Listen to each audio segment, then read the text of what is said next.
Good morning. Let me share my screen.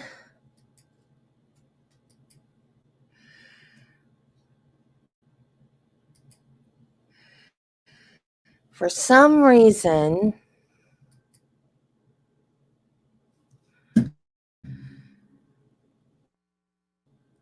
Court TV thinks that we're still on the state's case. And we are not. We are on the defense's case now. I wonder if they got all of the issues they were having with their witnesses straightened out yesterday. If not, why not? You should be able to hear me. My mic is on. It says everything's fine.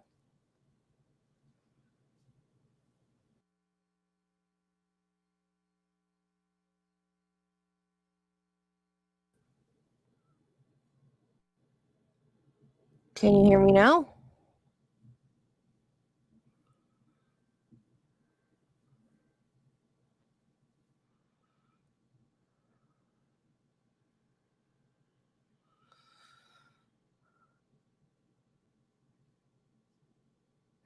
I don't know.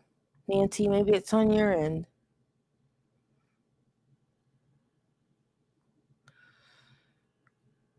So I hope they get their stuff together, or not. We're just going to be sitting here talking while we wait for them to figure out what's going on.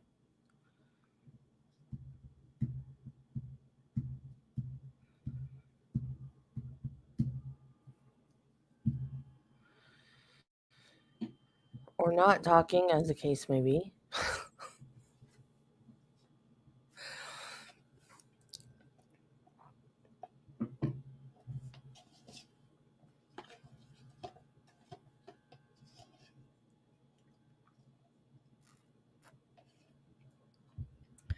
Good morning, Billy.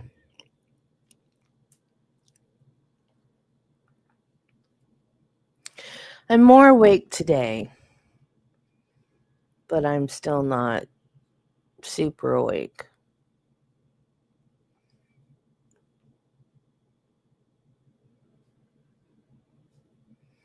It's like typical Florida winter, which usually I like.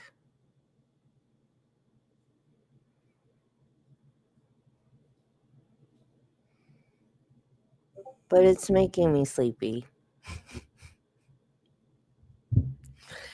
It's just, Florida winter is just gray. Probably not for just becauses. It's probably just normal Florida down there. But North Florida, it's just kind of gray and blah. The leaves don't turn colors. They fall off the trees and you just have naked trees. Well, you have your evergreen trees that'll stay green year round. And then you have the one that the leaves just fall off of. Hey, David.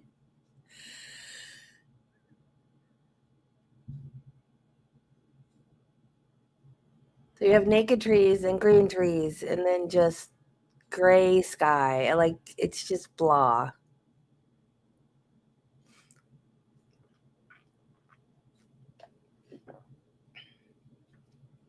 Yeah. So it just kind of makes you sleepy. Like, there's no like brisk cold to keep you awake either. It's just cool and comfortable. So yeah, it just kind of makes you sleepy.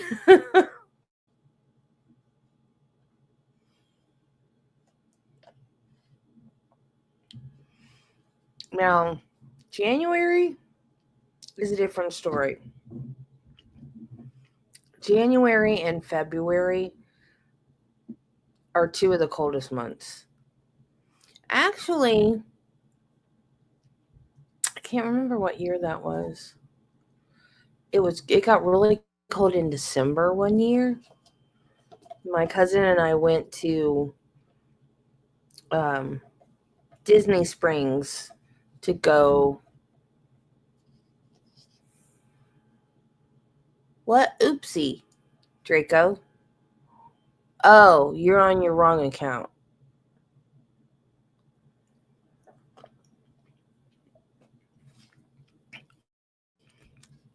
Well, I can make that one a mod too. Oh, you changed. Okay. Um, one year my cousin and I went to Disney Springs to go Christmas shopping, and it was freezing, and I was in like jeans and a t-shirt. Oh, this is another story I haven't told you. Okay, so you guys know that I just lost a bunch of weight, right?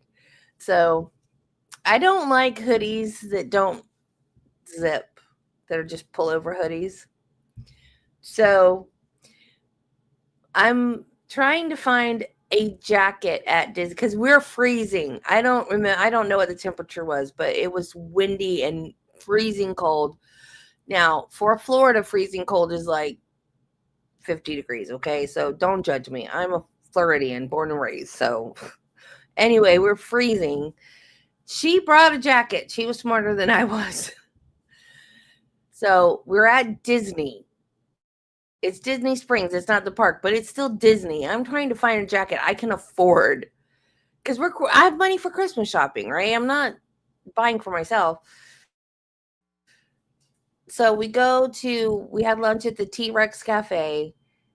Their hoodies were affordable. So I did finally find a zip down one, but I was trying on all of them. And there was one I really liked, but it didn't have a zipper. So I tried it on, I put it over my head, and it was snug. So I didn't like it. So then as I'm pulling it off, it's pulling all my clothes off with it. Now I'm not in a dressing room. I'm in like the corner of the gift store. So I'm pulling it off. I can't see. It's over my head. I have no idea I'm pulling my clothes off with it. So my cousin runs up to me and helps me get it off. Then she tells me that her son, her like 15-year-old son, saw me and started going, "Mom, mom, mom, mom, mom, mom." Debbie needs help. Debbie needs help. Because I was stripping in the corner. She said you could see my bra and everything. Like I was just fixing to totally strip in the corner of the gift shop of the T-Rex Cafe at Disney Springs. But I did end up getting a zippered hoodie that I could wear. So now we have a funny story to tell about the time that I stripped in the T-Rex Cafe gift shop.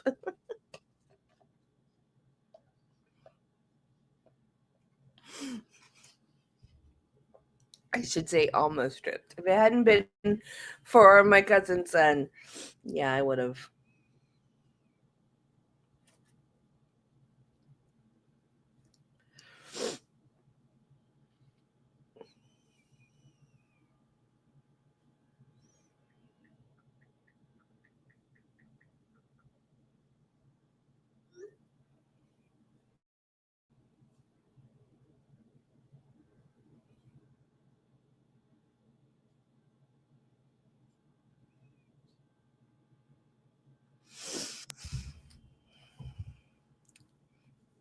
Well, I like the zipper ones better because I'm so hot natured.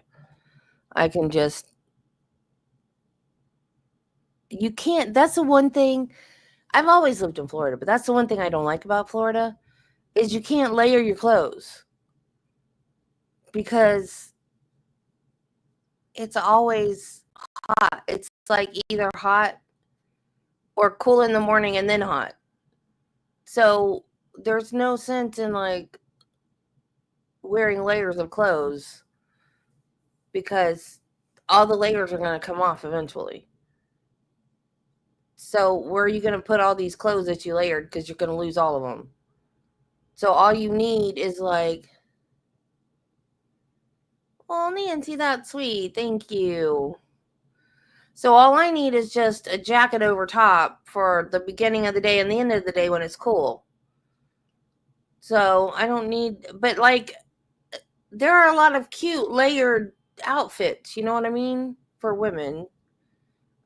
And I see stuff on TV. I'm like, oh, that's so cute, but I could never wear that. Like back in the '80s, I did though. Um, in the '80s, I don't know if you remember the Cosby Show. I dressed like that. Some of those outfits that the girls wore, I swear, I had outfits exactly like them in my closet. But I don't know about weather. I've never really paid attention to weather. I don't know, all this global warming, climate change stuff. I don't know anything about that. I know they've politicized it. I don't know either way. All I know is that it seems like when I was a kid it was colder because I could layer a little bit in the winter. Because in the 80s you wore button down shirts that were long and you didn't tuck them in. You left them out and then you wore a sweater on top of them, and the tails of your button down shirt hung out from your sweater. And then you wore like a big thick belt over top of it. It didn't do anything, it was just decorative. So if you watch like the Cosby Show, that's the kind of outfits that they wore. And that's what we wore in the 80s. And so that was like a long sleeve shirt and a sweater. But put that on me now and I would heat to death. See, I don't, it's so weird because I have fibromyalgia and it's like a bunch of people in my family have it. And we also have something, it's almost like every single one of us has fibromyalgia has something else. My aunt has fibromyalgia and psoriatic arthritis. I have two cousins that have fibromyalgia and rheumatoid arthritis. So it's like it comes with other stuff. I just have the fibromyalgia. I mean, now I'm having like other issues, but they're not like related to the fibro. They're not autoimmune. See, like we all have, well, I have psoriatic arthritis. Right. That's what I've always said. If StreamYard will cooperate, I can put your comment on the screen. But I guess I'm not going to be able to. But it's easier. If you're too hot, you're just too hot. Once you take all the, yep, StreamYard's going to be a butthead today again.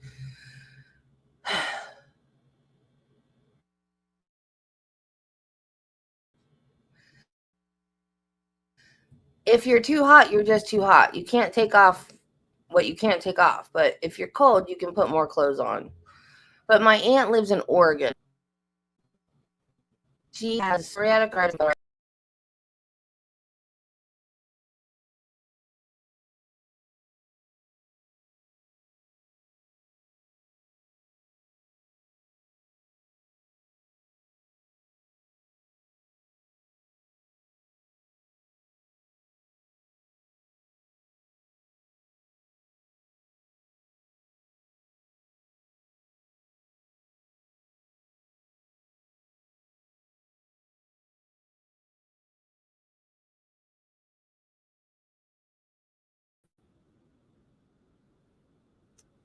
It reloaded itself. just kicked me off.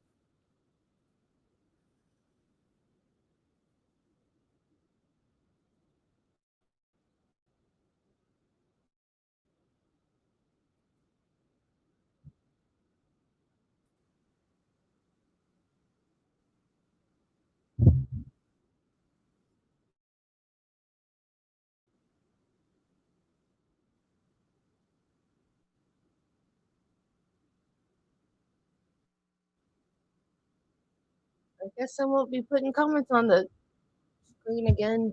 I'd send you a link, Draco, but when we tried that last time, it would always slow down StreamYard and having trouble just putting links on the screen. I don't know what StreamYard's problem is. They need to fix it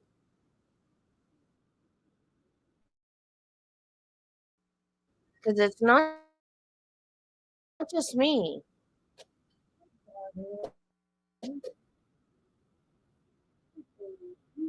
Oh, come here. We're bored. We're waiting for court.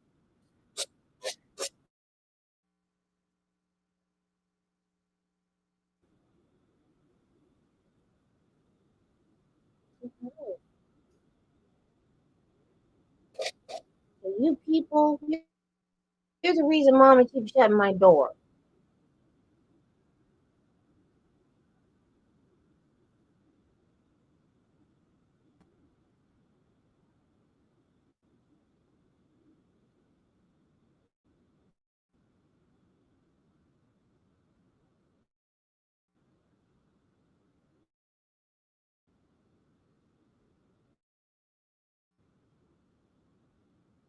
She hates this, but she's got nowhere she'll tolerate it. No, no, no, no, not up there.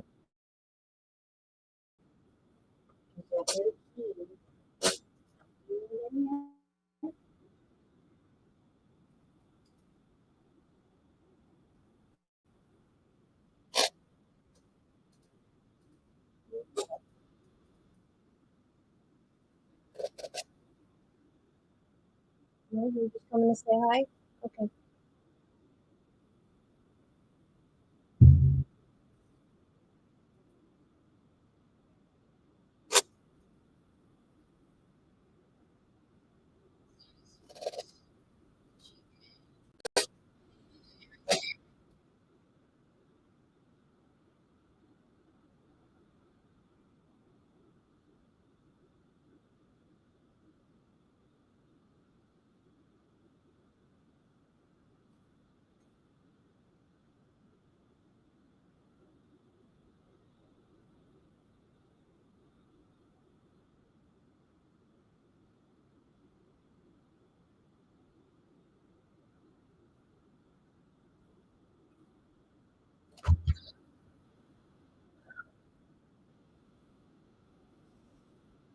She is.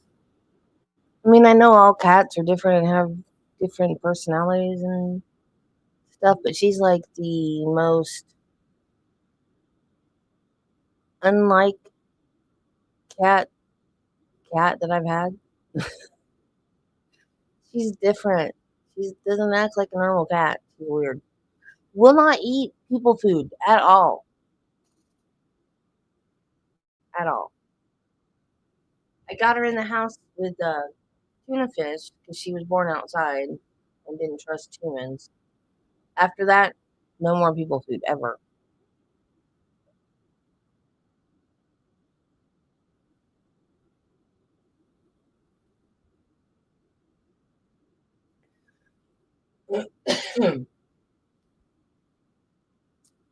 Yeah, Biggins had connection problems, and American Courts has had connection problems. Like, everything will be fine. What is the problem?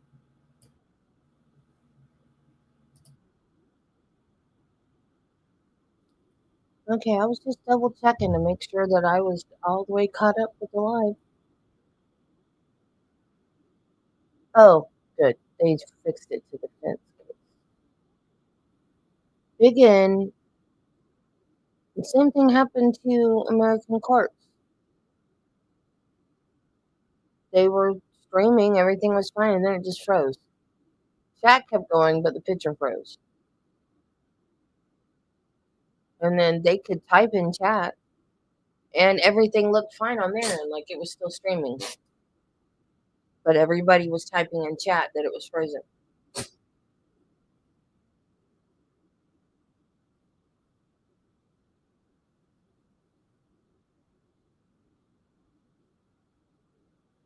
I guess I hate it when they say court starts at a certain time and they don't start.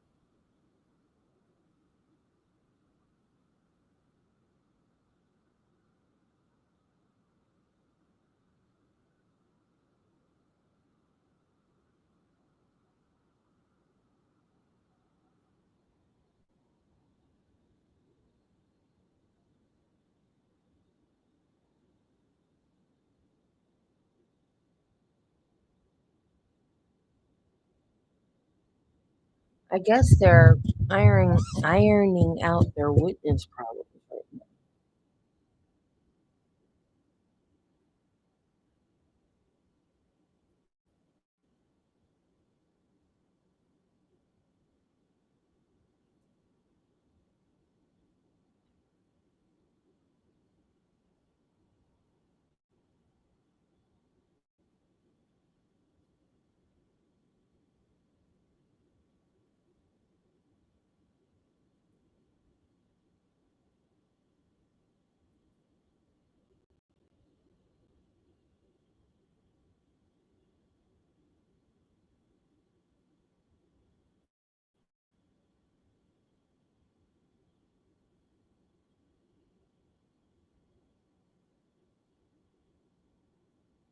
now. This is nice and boring.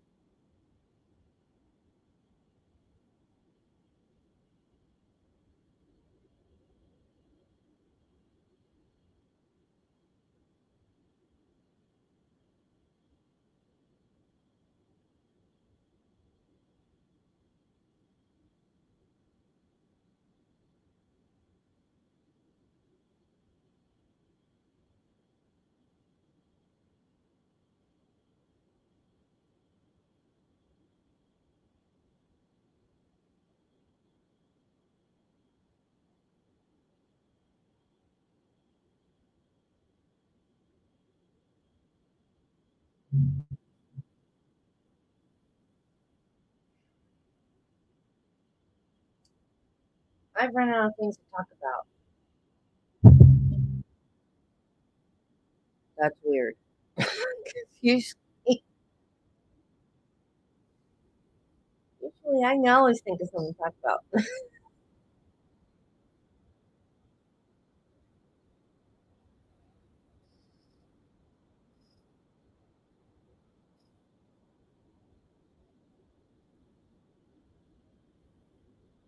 I guess I guess this is why Leah always starts later.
I don't know what to do.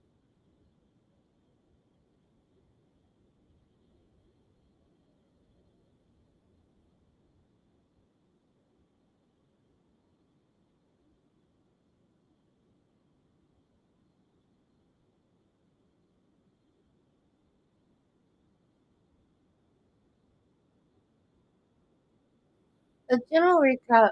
Thank you, Rico. General recap of the trial so far. Um,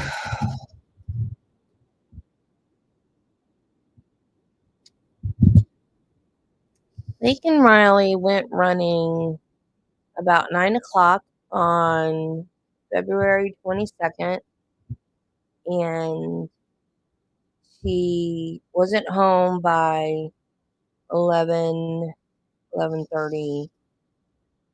So her roommates, two of her roommates, went out to look for her, and they found one of her earbuds, and then they went back to the apartment to call the police because they didn't have any service on their phones that day. And then the UTA police went out and they looked for her and they found her and they started CPR, but she was already gone. And then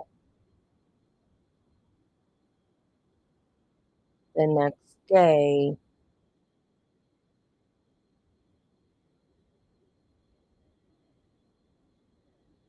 they got some phone calls about a suspicious man in the area. I'm not exactly sure. They haven't really done a good job at connecting the dots as far as how they connected that apartment. I think they just were like, there was a cut through from that apartment. And they got the 911 from that student housing. There was a peeping Tom, somebody trying to get into a girl's apartment and peeping in the window. And he hung around that bus stop and the student apartments for like an hour. And he was holding a styrofoam cup that was found close to Laken Riley's body. His DNA was under her fingernails. His thumbprint was on her phone. Yet he was wearing gloves, and the thumb on the glove was torn, but it was torn like lower, not like where the thumbprint would have been. So, like, the only super, super good evidence is the DNA under the fingernails. I mean, the evidence for the peeping Tom is good. They have him on video, like, hanging out around that girl's apartment.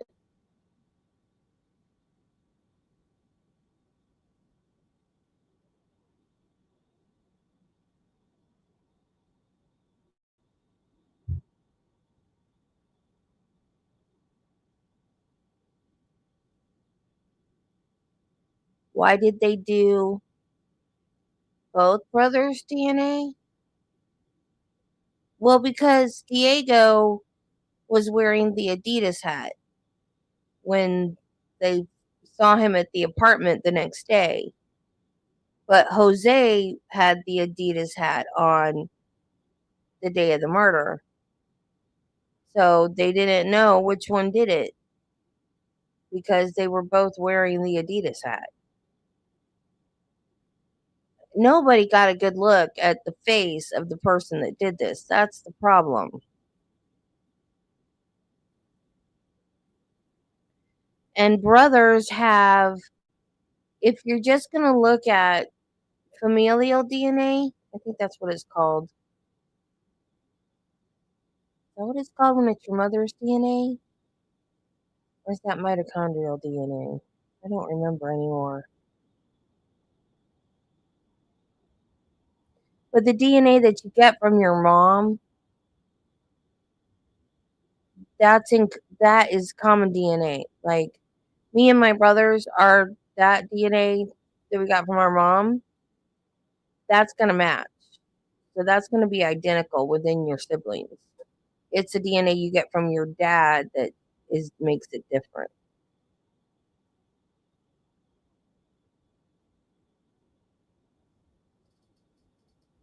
So we've got video of him hanging around the apartment. Proceed, please.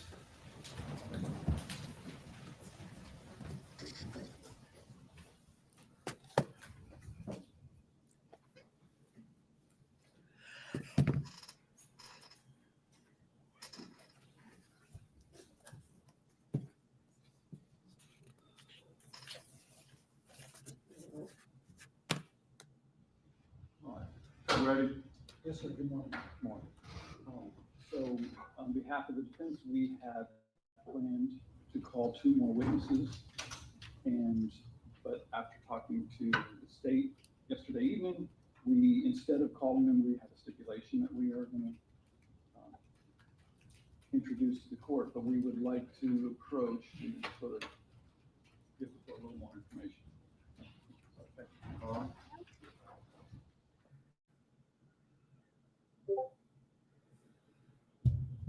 Approach to get a little more explanation.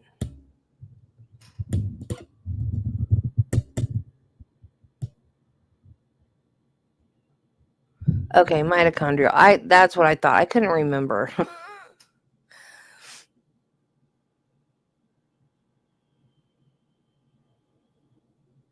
Parasite Eve. I'll have to look that up.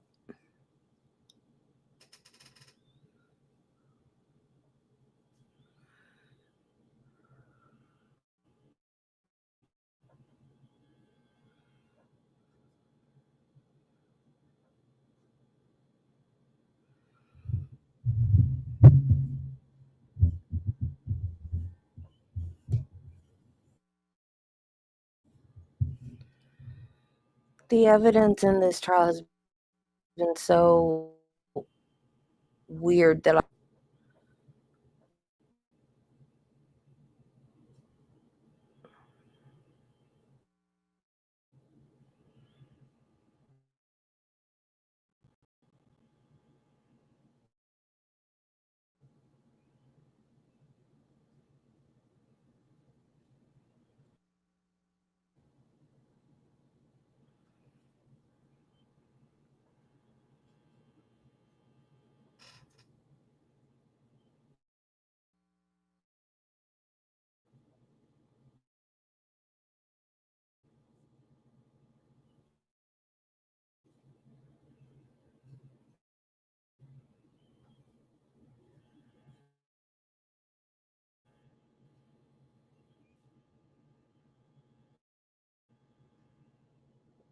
come on, StreamYard.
Hey, Bill.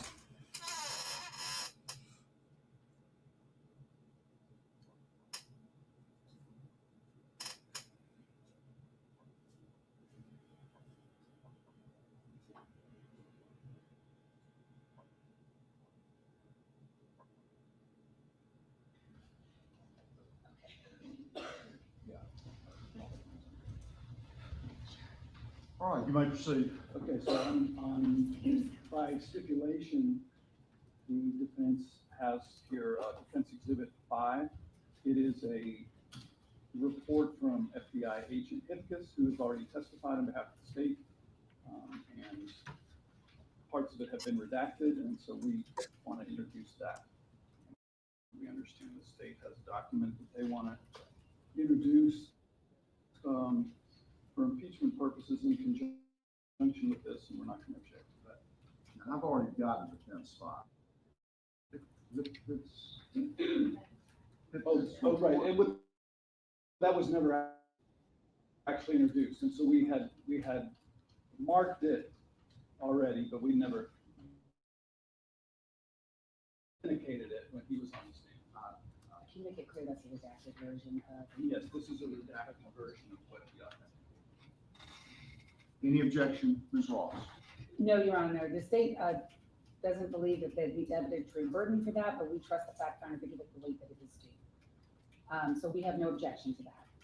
We do have rebuttal to Defense Exhibit Redacted 5, and I would introduce the documents at this time. And also, the rebuttal will be some testimony from Special Agent Meyer, and he'll be playing portions of Diego Ibarra's interview for the court. So I have those items marked. So if the defense wants to rest, then we can start rebuttal. And I'll introduce those documents at rebuttal and tell the court what numbers they are. They're going to rest already? Numbers of the documents that, pursuant to these individuals' attorneys, need to be filed under seal, or the request of these attorneys that need to be filed under seal. With the admission of Defense Exhibit 5, the defense rests. 5 is admitted. All right, we'll move into the rebuttal. You all are welcome to stay. I appreciate you being here, but you don't have to. Thank you. That's entirely up to you all. Tell me your name again. I'm Elizabeth. Okay. Thank you. I know Mr. Everhart. Thank you. All right, you may proceed. In rebuttal, Your Honor, the state calls Special Agent Lucas Fire. And in rebuttal, pursuant to our discussions at the bench and just now, the state's going to move to admit State Exhibits 330, 331, and 332. And pursuant to the request of the inmates in question, the state would request that these documents be filed under seal after they are reviewed by the fact finder in this case. Any objection? No, sir. They're admitted. And- 330, 331, 332. Yes, sir. And would you like the state to compare the sealing order, or does the court have sealing order? We'll see. It looks like y'all have it covered. Okay. All right. May I proceed with the witness? Yes. Raise your right hand, please, sir. Do you swear or testimony you will do so? I do. If you could please take a seat, spell your first and last name for the. My name is Lucas Beyer, Lucas Be. Where are you employed? I'm employed with the Georgia Investigation. And are you the same Lucas Beyer that's previously tested? If you could, for the record, do not mention any names of federal inmates, okay? Yes, ma'am. If you feel like I asked you a question that requires you to do that, I'm going to ask that you pause before you answer the question so that the attorneys can take it up with the judge at the bench, all right? Yes, ma'am. We talked last time you were on the stand. We're not going to repeat any of that, but you told us, well, let me put it a different way. At some point, did you receive information from federal inmates about a statement that Diego had made? Yes, ma'am. And did you investigate that? I did. And were all the were additional inmates, including Diego's cellmate, interviewed about that statement? Yes, ma'am. And were any of the other inmates that you talked to, were any of them able to corroborate that statement? No, ma'am. And in the statement that Diego allegedly made to a federal inmate, did Diego confess to killing Laken Riley? No, ma'am. Did Diego say he killed Laken Riley? No, ma'am. Did you also know that the inmates at that particular federal, Yes, ma'am. and what's a tablet? A tablet is a computer similar to an iPad or a Microsoft Surface. And on those tablets, are the inmates able to access the internet? Yes, ma'am. And the particular indictment in this case, in the case of Laken Riley, does it mention the weapon that was used to kill Laken Riley in the actual indictment? Yes, it does. And how does it do that? One of the counts dictates or states that Laken Riley was killed by the use of rocks. And is that information widely out there in the public? Yes, ma'am, it is. I want to ask you about your interview with Diego Ibarra, and now we're going to talk specifics. What date? 2024. What time did your interview start, and what time did it end? The interview started at approximately 5:13 p.m. It lasted for 91 minutes, and the interview was terminated at approximately 6:43 p.m. Was your interview recorded? It was audio and video recorded. Who was in the interview room with you? Special Agent Ashley Isaacson, also of the Georgia Bureau of Investigation, and Immigration and Customs Enforcement and Removal Machado. Officer Machado acted as a translator from Spanish to English and English to Spanish. And in your interview with Diego Ibarra, I'm going to play just portions of it for the court, and the council's welcome to play whatever parts they'd like to play, but we clip this 91-minute interview to about 3 clips. So I want to talk to you about, we're going to play these 3 clips, but before I talk to you about them, do you recognize, or before we play them, recognize states 329? Yes, ma'am, I do. What is it? That is a thumb drive that contains clips from my interview with Diego Ibarra. The state news is 329 and request permission to publish. No objection. 329 submitted.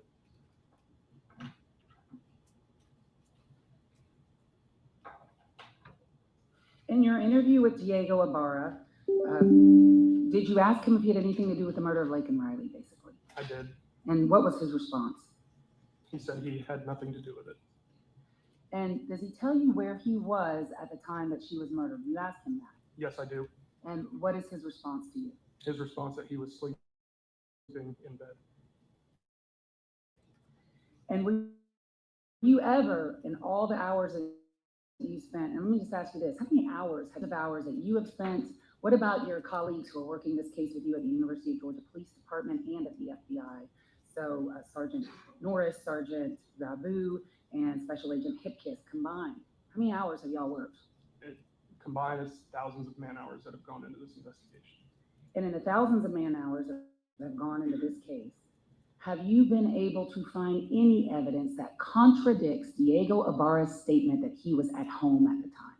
I found no evidence to contradict the statement that he was at home at the time. I'm gonna go ahead and play clip 1 for the record. Wednesday, I started work at 4 in the afternoon. I'm supposed to have started at 3, but I didn't have a ride. I have a friend that sometimes gives me a ride. I didn't have a ride, so I got to work. And I need to stop you right there, clip 1. Is that ERO Machado that's speaking? Yes, that's correct. And he starts with Wednesday. So what day of the week was February 22nd, 2024? That was a Thursday. So when he says Wednesday, he's talking about now the 21st. Correct. He's talking of the previous day. And if Laken Riley was killed on Thursday, then the following day when Diego Ibarra and all of the Ibarras are identified, that would be Friday? Correct. Thank you. At 4 o'clock on Wednesday. Okay, so el miércoles usted entró a las 4 entonces. Sí. And his work's still usually done at 11? Y entonces el miércoles usted acabó el trabajo a las 11. Trabajó 11 de la noche. Yes, 11. Then after work, where did he go? Y después del trabajo, el miércoles, ¿dónde fuiste usted? En la casa, porque nosotros no conocemos a más nadie aquí, no tenemos más ningún conocido. Nosotros somos nosotros y más ninguno conocido así. So we went straight home. I went straight home. We don't know anyone around here. We're just united together, and we don't know many people around here. Okay, what time did you get home? ¿A qué hora llegaste a la casa, miércoles? A las 11 puede ser el horario de salud. No, se salió a las 11. ¿A qué hora llegó a la casa? A las que me echó media hora caminando, 11:30, casi a las 12. So, he walked, so he said he got home 11:30, almost 12 o'clock. Okay, when you got home, what did you do? Cuando usted llegó a la casa, ¿qué hizo usted? Llegué a reposar un ratito y esperar que el cuerpo se me enfriara para meterme a bañar. So he got in and just rested for a little bit and then took a shower. Okay, who was home when you got home? ¿Quién estaba en la casa cuando usted llegó? Estaban ellos, porque ellos salen más temprano, los hermanos míos. Ellos salen más temprano, ¿entiendes? Yo soy el último que salgo ahorita en este horario. So it was them at the house. My brothers were there because I'm the one that gets home the latest. They get home earlier than I do. They were all there? Todos sus hermanos estaban en la casa. Sí, todos estaban allá en la casa ya. And then what time did you go to sleep? ¿Qué hora que usted fue a dormir? No, yo me pongo a ver el teléfono y no te puedo decir qué hora porque me pongo a ver el teléfono, a escribirle a mi familia, a mi hija. Pero más o menos. No, ni idea, porque tú sabes, cuando uno se ha quedado dormido, uno se queda dormido, uno no ve la hora, ¿entiendes? Okay, so he said I wouldn't be able to tell you the time because when I get home, I do what I do. I get on the phone, I'm playing on the phone, talking to my daughter, and just fall asleep. I can't say the time that I fell asleep, but I just fall asleep. Okay, would it have been, he can't give you a range, was it a couple of hours after he got home, or had the sun come up? Entonces, cuando usted fue a dormir, dame más o menos si fue algunos minutos, algunas horas, o ya salió el sol. No, tampoco así. Nada. Como más o menos me duré como que más o menos me fue contando como a la una y pico, algo así, porque So if I had to guess, I would say probably 1 o'clock, or one and some change. Okay, then what time did you wake up? Y Yesterday? ¿a qué hora es que usted despertó ayer? ayer que miércoles. No, ayer fue jueves. Sí, ayer desperté que como casi me paré tarde porque me pararon, pero los hermanos míos me pararon que como a las 2 y pico. A las 2 de la tarde. Sí. A las 2, su hermano, ¿cuál hermano? El men y la gorda. Despertaron. Sí, porque ellos se estaban alistando para irse a trabajar y ellos me paran, no, bueno, voy a trabajar. Okay. Era tarde. So yesterday, his siblings woke him up, Manny and the boys woke him up, he said it was around 2 o'clock. They came and woke him up. So you were asleep from about 1 o'clock in the morning until 2 o'clock in the afternoon? Entonces usted estaba dormido más o menos de la 1 de la mañana hasta casi las 2 de la tarde el mismo. Does that complete the first clip? Yes, ma'am, it does. I'm gonna play published clip 2 from 29. So we're about to show you a video, and we want you to tell us who you think the person in the video is, or if you know who it is. Vamos ahorita en este momento. Because it's difficult for us to see what video is he shown at this time? Special Agent Isaacson shows Diego Ibarra the video of Jose Ibarra disposing of a jacket in a dumpster. Entonces, enseñarle un video y queremos saber si usted conoce quién está en ese video. Is that okay? Yes. Okay.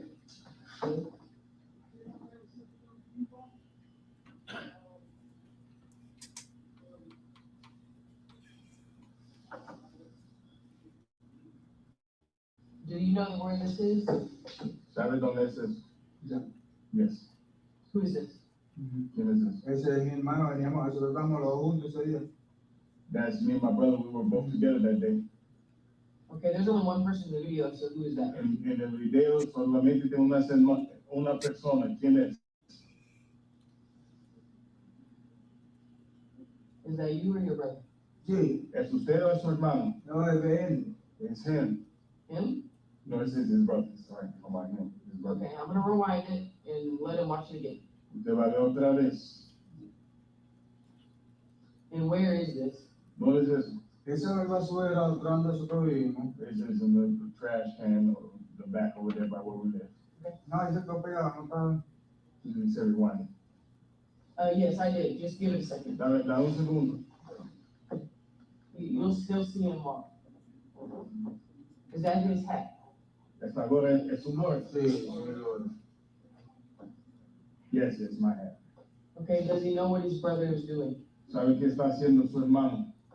Yo me estaba botando la basura. Creo, yo sé, ahí se está botando la basura. Looks like he's throwing something in the trash. Okay. And how does he know this is Victor? ¿Cómo que usted sabe que es su hermano? Víctor. Porque ahí esa ropa yo se la vi a él. Because that seen with that clothes. Claro. Okay. Are these clothes that only Victor wears? Esa la ropa que usa Víctor. Ujú. Nada más. Esa ropa que en vez de todo para su trabajo y todo. And that's the clothes that he wears to work and everything. Okay. And I'm gonna show him one more picture. Or yeah, he's gonna show him one more video I to got see. one more video for you to look at. Otro video para ustedes mirar. I'm gonna let you watch it, and then I'll ask some questions. Usted va a ver el video, después va a hacer algunas preguntas.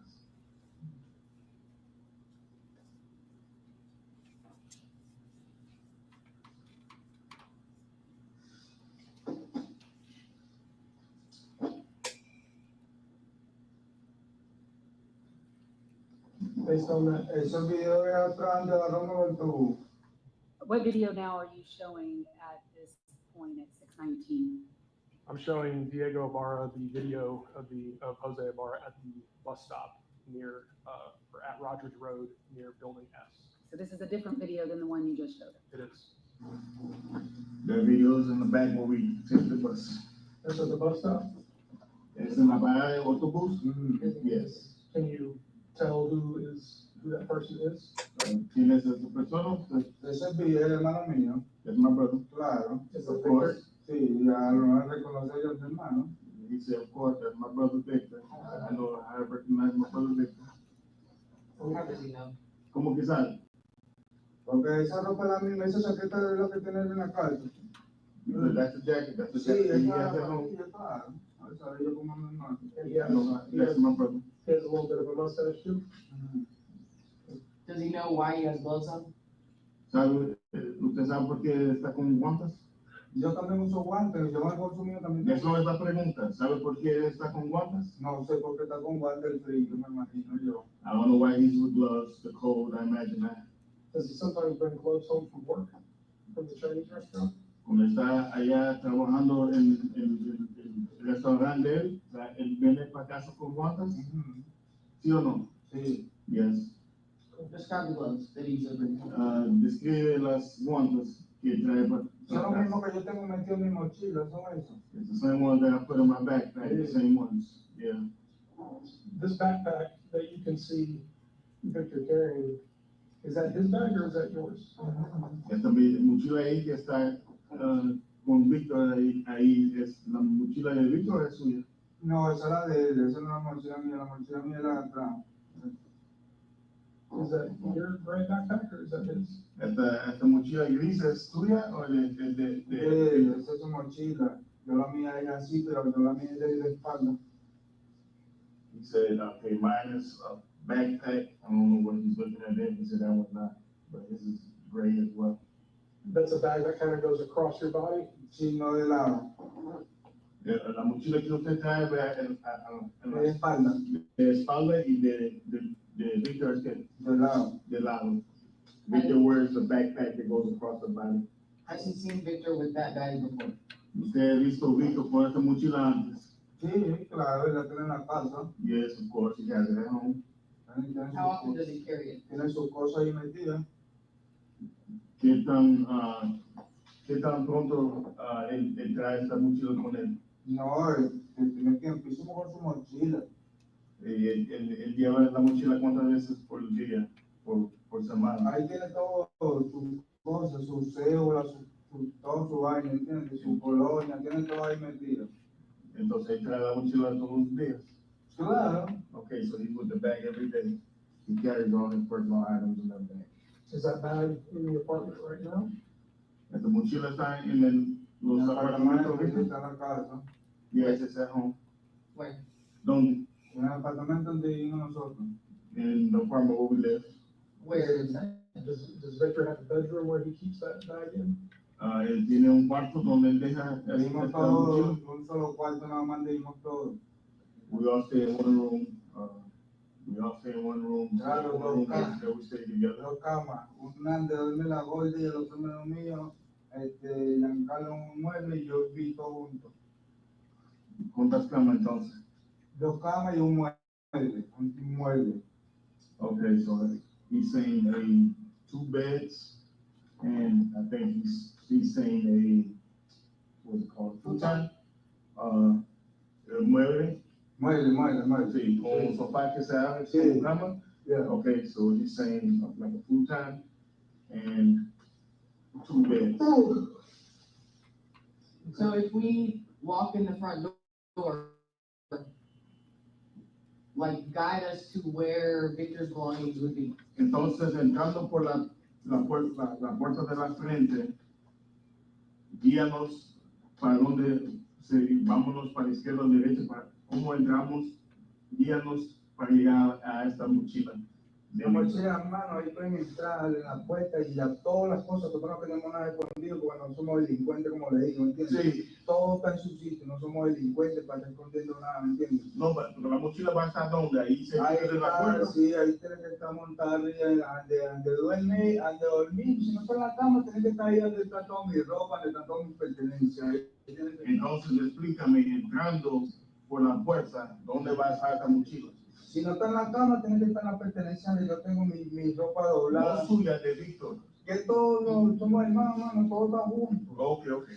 So he said, coming in, if it's not right there on top of the bed, it's gonna be by their stuff where they keep their clothes next to the bed somewhere. Is that on the left?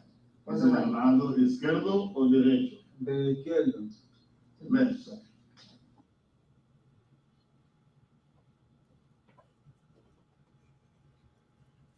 And finally, clip 3. Would you be surprised that much of the evidence that we collected during our investigation points to Victor as the person that hurt the student? Va a quedar usted sorprendido si la evidencia que nosotros agarramos está indicando que Víctor lastimó a esta persona. Tienen que tener evidencia como que digo. Eso no quiere preguntar. Va a estar sorprendido, sí o no. Si usted dice que estoy ¿Sí o- va a estar sorprendido, sí o no. yo no puedo decir que sí porque no sé, yo no puedo decir que sí. Si yo voy a decir ahorita que su hermano Víctor Ajá. le lastimó la persona que estamos investigando. Quedé sorprendido, quedé sorprendido. Of course, I'm going to be surprised. Of course, I'm going to be surprised. Claro, porque tiene que tener evidencia, me imagino. We're going to have to have evidence. Yes, we understand. Tenemos eso. But again, he doesn't know, you don't know anything about that, right? Pero otra vez, usted no sabe nada de eso. No sé nada de lo que está pasando ni nada, me quedo sorprendido porque me están investigando a mí también, me quedo sorprendido. I'm surprised because you're investigating me as well. I'm surprised. So- At no time in the past 12 to 24 hours did Victor tell you any information about hurting somebody. Entonces, en ninguna vez, ahorita de las 12 a 24 horas, has dicho, Víctor, que algo ocurrió, que pasó algo. ¿Te pasó algo? Sí, No. no. At any point in time, did you participate in trying to cover up somebody being hurt? En cualquier tiempo, participó usted en alguien estando lastimado. No participó en nada malo que no me involucre en nada, ¿entiendes? Dígame otra vez. Que no participaba en nada. I didn't participate in anything. Yeah, that completes the clips of that interview that the state wishes the fact finder to consider, and of course, the other side can say what they wish. And at this time, I'll-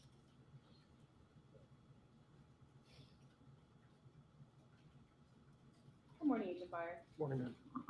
You interviewed Stephanie Slayton for this case. That's correct. In your interview with Ms. Slayton, she was cooperative. Yes, she was. She volunteered to let you download her phone. She volunteered to allow us to download her phone. We did not do it. And she expressed fear of speaking to you. Yes. She specifically was afraid of retaliation for her statements. Yes, Retaliation from Diego. that's correct. When you confronted Diego about whether or not he had threatened Ms. Slayton, he denied doing it. Correct. When you were speaking to the state, you said that you had no evidence to contradict Diego being at home on the morning of February 22nd. I have no evidence to contradict that he was anywhere other than at home. He did not appear on any video in the apartment complex. He did not appear on the trailer camera. Multiple people reviewed that video of someone throwing away a jacket in the dumpster. Yes, Multiple people identified that person as Diego. the only person that I'm aware of that identified it as Diego was Stephanie Slayton. Bethany Paisley also said Objection, hearsay, it's rebutting, it's impeaching call the him. witness. No, it's.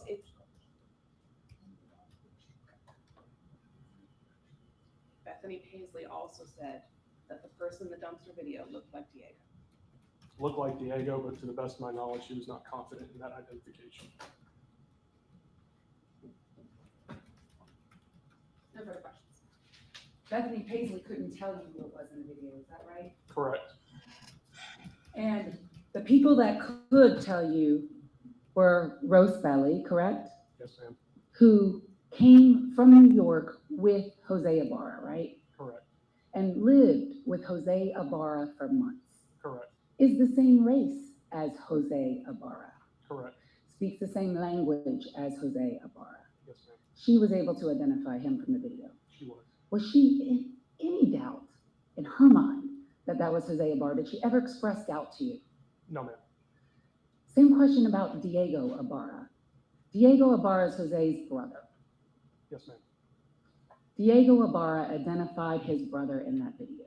Yes, ma'am. Did Diego Ibarra express any hesitation, any doubt that he was looking at his own brother? No, ma'am. He said, of course I know my own brother. And he did it in both videos, correct? Yes, sir. Stephanie Slayton, how long had she known Diego? Maybe a little bit over 6 months.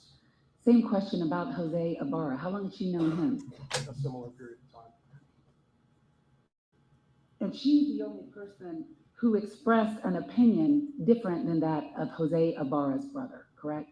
That I'm aware of, yes, ma'am. And the only person that expressed an opinion different than that of Roast Belly, Jose Ibarra's roommate. That I'm aware of, yes, ma'am. And in your investigation, Special Agent Byer, is Diego's DNA underneath Laken Riley's fingernail? No, ma'am. Is Diego's DNA on the blue jacket that was found in the dumpster? No, ma'am.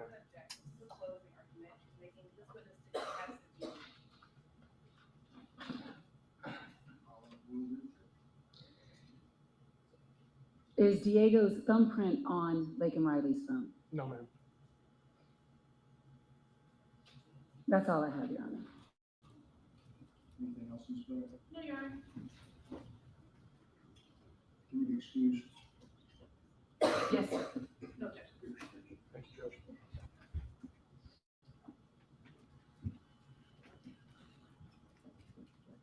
Anything else from the state? No, sir. The state rests rebuttal. Anything from the defense? Can I just look at these last exhibits real quick? While you're doing that, I'm going to review the exhibits, or is that what you wanted to look at? Yeah, what they were, but I just want to.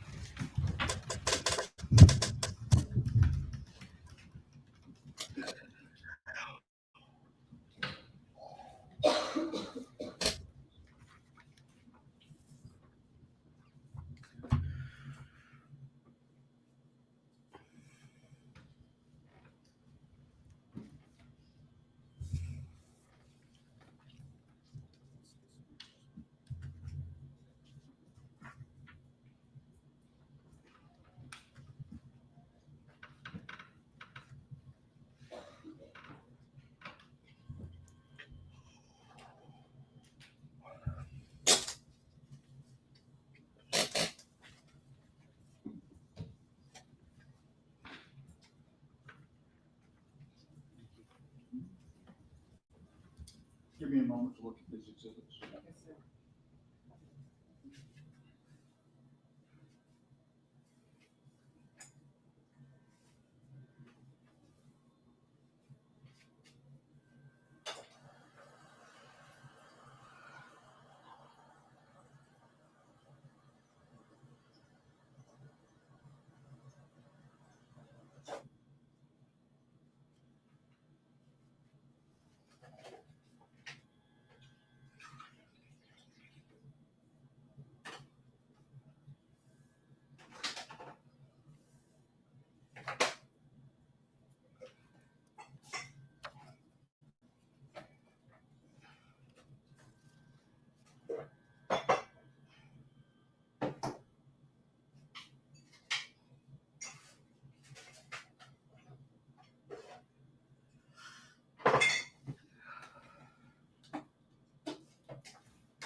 I think he must have done it because his DNA was under her fingernails.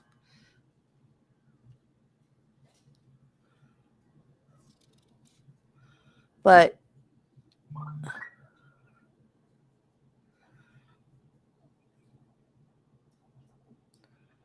he had to have.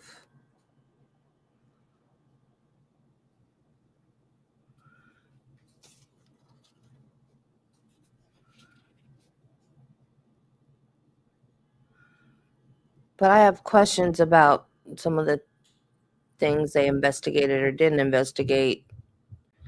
But that's like with the Melody Ferris trial in Georgia. There were still so many questions left unanswered. But it was obvious that she had to have been the one that did it. So they found her guilty. And I think that's because we as humans, we want to know all the answers. We want everything tied up in a nice, pretty package with a pretty bow. And sometimes there's just no way to do that. But that doesn't mean that when we're beyond a reasonable doubt sure that somebody did it, that we can just let them go free because every single little question isn't answered. I get what you're saying, though. Yeah, you like to tick off the boxes. I get it. I do too. I think everybody does. Like I said, I think it's just human nature. But I don't think that you have to tick off every little box in order to get to someone's guilt.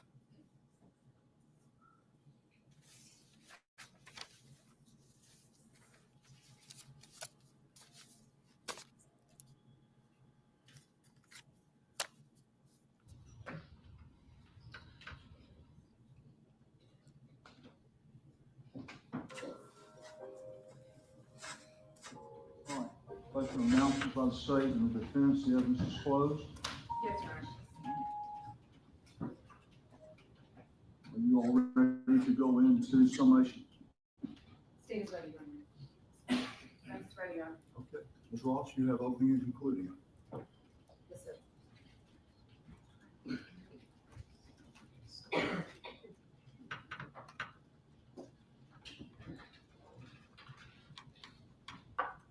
May it please the court and counsel. Your Honor, Laken Riley herself has given you all the evidence you need alone to find this man guilty of every single count in this indictment. And as I said in my opening, and what the evidence has shown in this case, is that she did fight. And it is a direct result of that fight that gives you all the physical evidence you need to convict him. And if you only had that physical evidence, you would have enough to convict him. But what you have heard in the last few days in this trial is video evidence laid on top of the physical evidence that corroborates it. Digital evidence laid on top of the physical evidence and the video evidence that all corroborate one another. And the three forms of that evidence in this case, the physical evidence, the video evidence, and the digital evidence, combined twist this very powerful knot that this defendant cannot get out of. There is no way out for him. The evidence in this case has been overwhelming. And the evidence in this case has spoken loud and clear that he is Laken Riley's killer, and that he killed her because she would not let him rape her. And look no further. You have to look no further to his actions 73 minutes before he encountered her on the trail to know what he was up to that day. And so not only does the physical evidence identify him, the video evidence identifies him. His own brother identifies him. His roommate, Rosebelly, identifies him. The people who he was living with condemn him. But his digital evidence of posting selfies of himself wearing what is basically his rapist gear an hour before he leaves his house, that condemns him. He has condemned himself. And what I'm going to do in the time that I have before this court is review the evidence that this court has heard and ask that you find him guilty on every single count of this indictment, not because you feel sorry for anyone, but because he earned it, because he deserves it, and because we have proven it beyond a reasonable doubt. Let's start with the physical evidence. The defendant's DNA is under the right fingernails of Laken Riley. And it is only Laken and this defendant in that sample, and no one else. It was first done at True Allele, and because our Hennis and this defendant are blood brothers, he couldn't be excluded under YSTR. And then it was Diego who could be excluded by YSTR because he has a genetic mutation. But True Allele, when looked further in at the sample, eliminated both Diego and Argenis. So the evidence in this case has been, and is, that it is only the defendant and Laken Riley underneath her right nails. And how did that happen? Because she, in her fight, marked him, scratched him. And the testimony from Ms. Hinkle yesterday, when asked, well, how do you get a person's DNA underneath your fingernails? One of the first things she says is scratches or bodily fluid. Casual contact is not enough, and wearing an item is not enough. And how do we know that? The black Adidas hat that we all see for our own eyes on Diego's head doesn't have his DNA on it. I mean, contact DNA isn't the magic bullet that everybody likes to pretend it is in front of a jury. But we know Diego was wearing that hat. You can see it for your own eyes. And I'm going to talk a lot more about that hat and why and how Diego was wearing that hat a little later. It is the defendant's thumbprint on Laken's phone. And this was from the Daubert hearing. This is, first of all, the digital image of Special Agent Daniela Stewart. And that is digital image 597, which is in evidence on one of the thumb drives. And the court heard the testimony that we adopted from the Daubert hearing.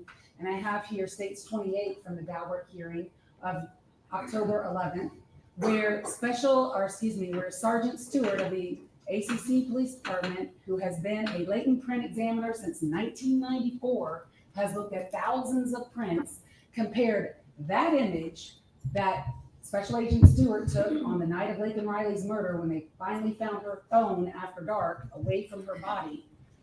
And he compared it to the known fingerprints of Jose Ibarra, and he did it twice. And he found and explained to the court at the Daubert hearing, which we have adopted as part of this transcript, 15 points of comparison and similarities between the latent print left on Laken Riley's phone. Not in America, it is. It's Adidas. So in order to find this defendant not guilty of killing Laken Riley, you would have to disbelieve DNA. You would have to disbelieve fingerprint evidence. And even if you did that, you would still have this. Quite frankly, she got him. She scratched him. And you heard the testimony from Sergeant Epps and from Corporal Sayan. The left wrist was still oozing. Both of them saw that. And when asked, what's with these injuries by Corporal Sayan, and we played that part of the body cam video for the court to see, Corporal Sayan wasn't coming at him hot. It was super calm and casual. They're out there laughing. They're laughing in those videos. Smoking, talking on their phones, talking to one another, all four of those people inside that residence, chillaxing. And Sayan's like, my friend, do me a favor, show me your hands. My friend, how did you get those injuries? And his first response is that of a monstrously guilty individual. What scratches? Y'all don't see these scratches. We don't see these scratches. So in order to find him not guilty, you would have to disbelieve your own eyes. What scratches, he says? All of those scratches. And there were more scratches than that, because when Daniela Stewart, and those photos are in evidence to you, when she photographed him and made him take his shirt off, there are scratches on his back. His back. And you know what that's consistent with? That is consistent with him asphyxiating her, being on top of her, compressing her chest, and smashing her head in with that rock. That's what that's consistent with. How do you get scratches on the back of your neck? How do you get scratches on your back? Laken left those scratches, and the physical evidence says that she left those scratches because that is why his DNA is underneath her right fingernails. She marked him. She marked him for everyone to see. She marked him for you to see. And the digital evidence that she wore that day also corroborates everything, all the physical evidence and the video evidence. We will never know. We will never know what he did to her on that trail and in what order. And we'll never know what he did to make her stop. Because quite frankly, I'm certain she could outrun him if she wanted to. But she didn't. And he did something to her where she knew immediately she was in trouble. And how do we know that? From the Garmin and her phone. Simultaneously, if you put those two things together, which is what this graph is that you saw and that's in evidence, at 9:10 a.m. And there's some seconds in between them that really only matter if you're an Olympian swimmer or a track runner. It's so close together in time, it doesn't matter. It is simultaneous. Simultaneously, she enacts or tries to call 911 from her phone using the SOS function of her iPhone. And we know that from her phone. And simultaneously at that same time, she comes to a dead stop. She stops in her tracks. And we know that that is the time she meets him on the trail. And how do we know that? Well, we know that from the FBI, because there is a chart that I'll show you a little later in my closing argument, where at 9:10 a.m., their digital profiles overlap one another. They have met in that woods from his timing advanced data from his phone. And remember, the moment he enters from about 8:55 to about forest, that means he's in the forest. And we know he's in the forest because he has no Reuben data. And we know he's in the forest because his timing advanced data puts him there. And they meet simultaneously, digitally, on that trail at about 9:10 a.m. And so something happened. And this is her Garmin watch. And we know there was a fight because the way that it looks, look at this, on the trail, she's still on the trail till about 9:14 a.m. And then her Garmin starts moving off the trail. And he takes her off that trail 65 feet. 64 Are all feet, those another blue distance, marks her? 65, close enough. And he does that for only one purpose, and that is to isolate her so that he can victimize her. And that is exactly what he did. But the true allele under her nails, as damning as it is, isn't all that you have. And you could put that aside and the fingerprint aside, although there's no reason to. On the jacket that he is seen throwing away about 12 minutes or 14 minutes after her heart stops beating. And it is no coincidence that he is in that forest until her heart stops beating at 9:28 a.m. And it isn't until around 9:40 that he emerges. He is with her that entire time. But about 14 minutes afterwards, he is seen on video dumping a jacket that you have here in evidence that you've seen a lot, so I'm not going to show it to you again, that has a mixture. And this is traditional DNA. This is not true allele. This is not probabilistic genotyping. This is traditional DNA. And it is a mixture between only two people, Laken Riley and this defendant. And it's no mistake that it is blood, a mixture of their blood on that jacket. And on that jacket also are 29 hairs that are consistent with Laken Riley that all have been not all of them, but several of them have been forcibly removed from her head. And they were wrapped around the button that you see in some of the photographs when Officer Davis testified the way that he saw it. And it is a rare day that as a prosecutor, we ever get such great evidence of tampering with evidence. But the defendant himself is on video, and here it is.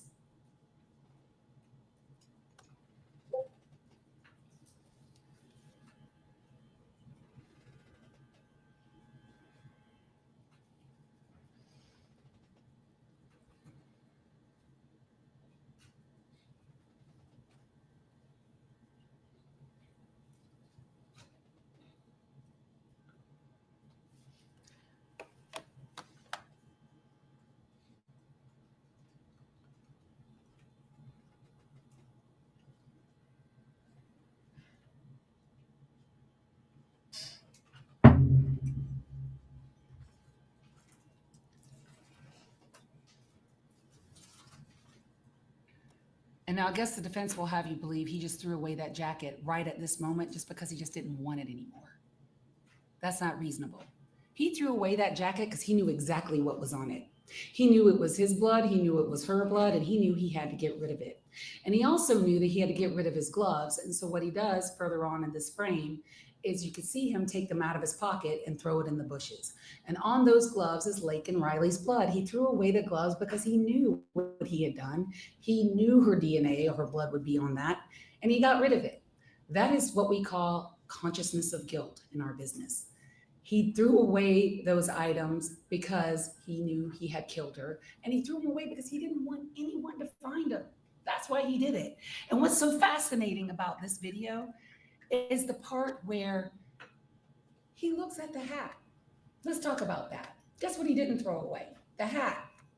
It's his brother's hat. Diego said it in the interview. That's my hat. He wears his own brother's hat to go kill someone.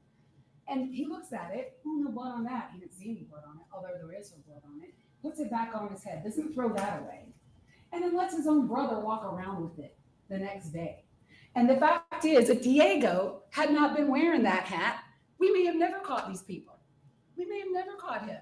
But Diego was wearing that hat. Do you think for 1 minute, Diego would have to be the dumbest killer on the face of the planet if he killed Laken Riley and was still wearing that hat around? Because what Laken Riley's killer did was he got rid of all the evidence. At least he thought he did. And that hat right there, he couldn't see her blood. And he gives it back to his brother. And luckily for all of us, his brother decides to wear that hat that next day.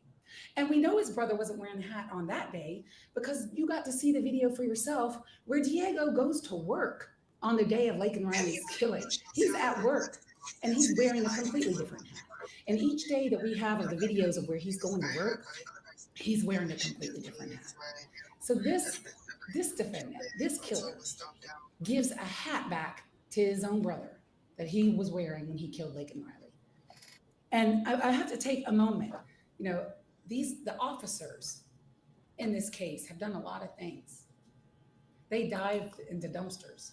Daniela Stewart told you she was on her hands and knees on that crime scene looking for rocks that were similar. Couldn't find any rocks around where Laken Riley was murdered. A lot of it, you know, Sergeant Timothy Johnson, whose testimony we adopted from the hearing in October, you know, just hitting the streets looking for things. Zach Davis, dumpster diving. It was a combination of good police work and, quite frankly, just luck. We were lucky that Diego decided to wear that hat. And do you think for 1 minute if Diego had killed her, he would have put that hat on? No. And looking in the video that you see, and you saw slowed down versions of it, Diego has tattoos on the back of his neck. They are not in that video. Rosebelly herself, who knows both of these two, identified this defendant in that video.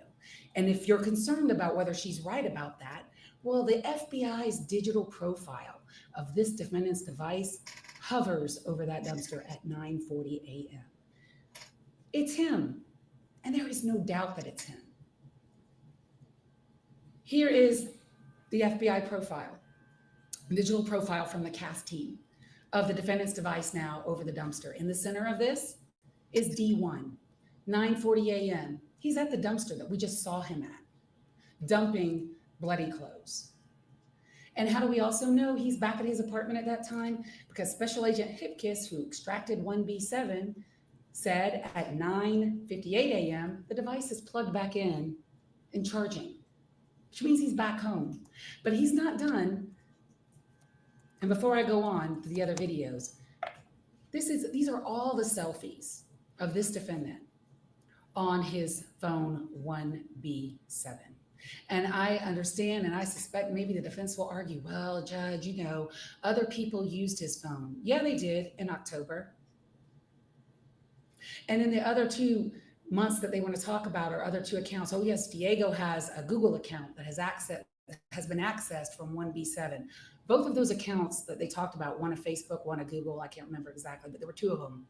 There was Belly had one and Diego had one. One of the accounts was closed in January, and the other one, Rosebelly, was closed in February of February 12th of that year.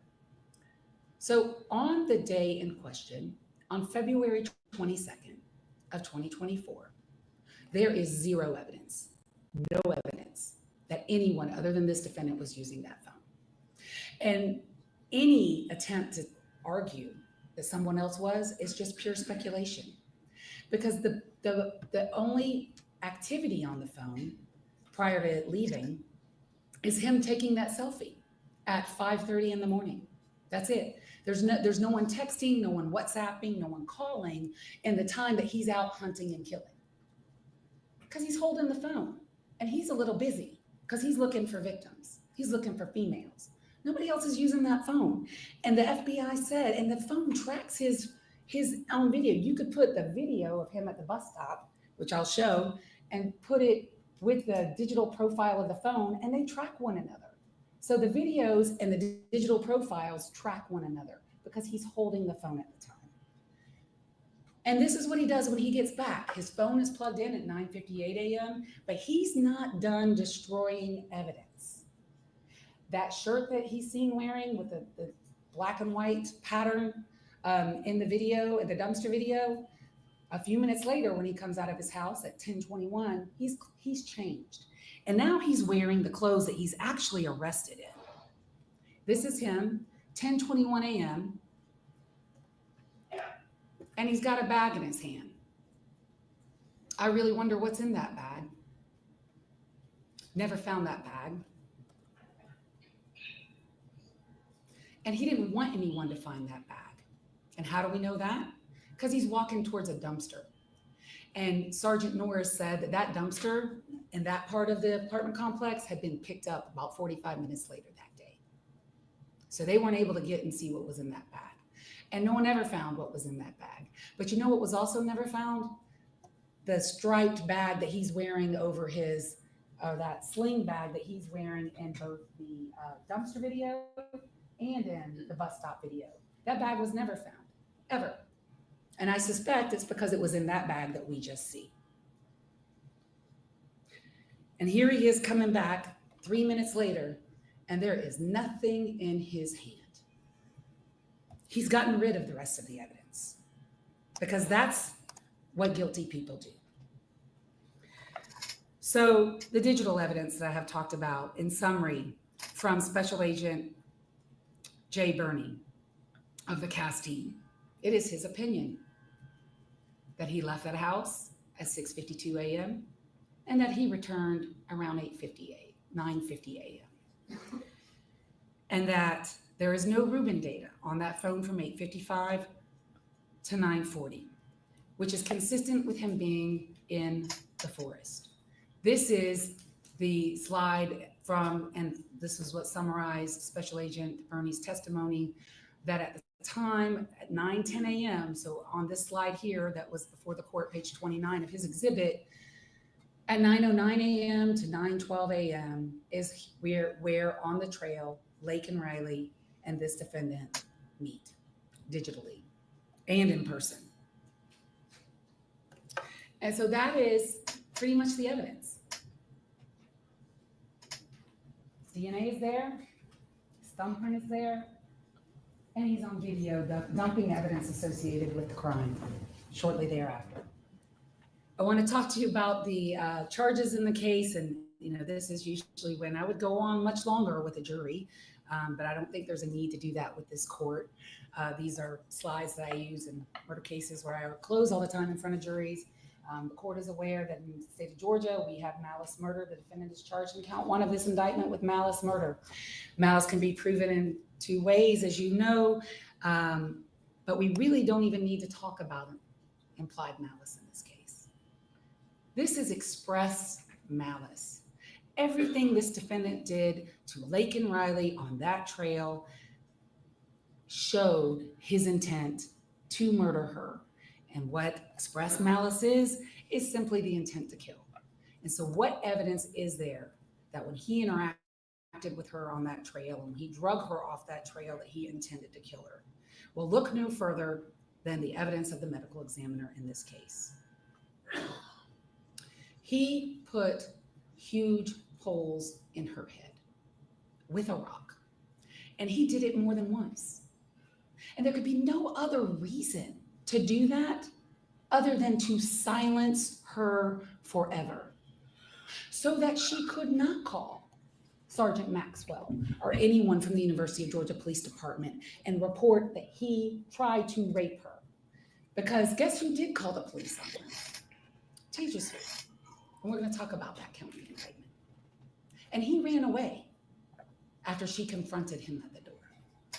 So he had a motive to kill Laken Riley, but you don't even have to go that far. All you have to do is look at his actions and look at the state's exhibits that we admitted through the medical examiner and look at those 9 holes in the left side of Laken Riley's head. That's intent to kill. And the rock sure is a deadly weapon, especially when used that way. He used a rock like it was a hammer. And that's what he did to her. That's intent to kill. The petechia, also, because these are concurrent causes of death. Asphyxia. He asphyxiated her in some manner. Again, we'll never know everything he did, how he did it. But he asphyxiated her, we know enough. That caused petechia in both of her eyes and even at her lips. That is a tremendous amount of petechia that she has there from a compression or a strangulation injury. He was depriving her body of oxygen long enough to form those wounds on her. He intended to kill her. There is no other reasonable explanation for that conduct. We have also charged 3 counts of felony murder in this indictment. I'm not even going to define it for the court because I know you know what it means, so I'm just going to go straight to the felonies. And they are kidnapping with bodily injury, aggravated assault with intent to rape, and aggravated battery. First, with the kidnapping with bodily injury, that is exactly what happened in this case. And that actual felony precedes the murder in time, because he didn't murder her on the trail. He took her 64 feet and 11 inches off the trail for the purpose of victimizing her. That is asportation, that is recognized under our law, and it is what permitted him to do the things to her that he wanted to do all along. And if he hadn't had asportated her off that trail, he would have been interrupted. So it is a kidnapping with bodily injury. And I have a crime scene photo here from, again, Daniela Stewart, where she shows marker 1, which is Laken Riley's other AirPod. And that's how we also know there was a struggle on the trail. Sophia and Lily find, and we know Laken was listening to music when she was running. They find her AirPod, one of them, in the middle of the trail. And there's a photograph on there. A little towards the side, but still on the trail. AirPod number 2 is found by Daniela Stewart, where marker 1 is off the trail. So there was some kind of struggle between the two of them on that trail, and it's also shown on her Garmin, where she loses her AirPods on the trail. And he takes her off that trail. And we'll never know exactly how he took her off the trail to pick her up and carry her. Did he somewhat drag her off the trail? Did he somewhat push her off the trail? We know that he took her 65 feet because we know that's where her body was found. And also Daniela Stewart saw like a leaf. She called it a displacement of the leaves, and she marked it with those orange flags, but no real dragging marks. So that's a kidnapping with bodily injury. Taking her off that trail, and in the commission of that crime, he kills her. He is guilty of felony murder, with the underlying felony being kidnapping with bodily injury. It's not contested that she has bodily injury. But the aggravated assault with intent to rape, there are a lot of questions about, well, you know, could her shirt be up from dragging her? I suppose the defense might be, well, I killed her, but I didn't intend to rape her. Well, that makes no sense.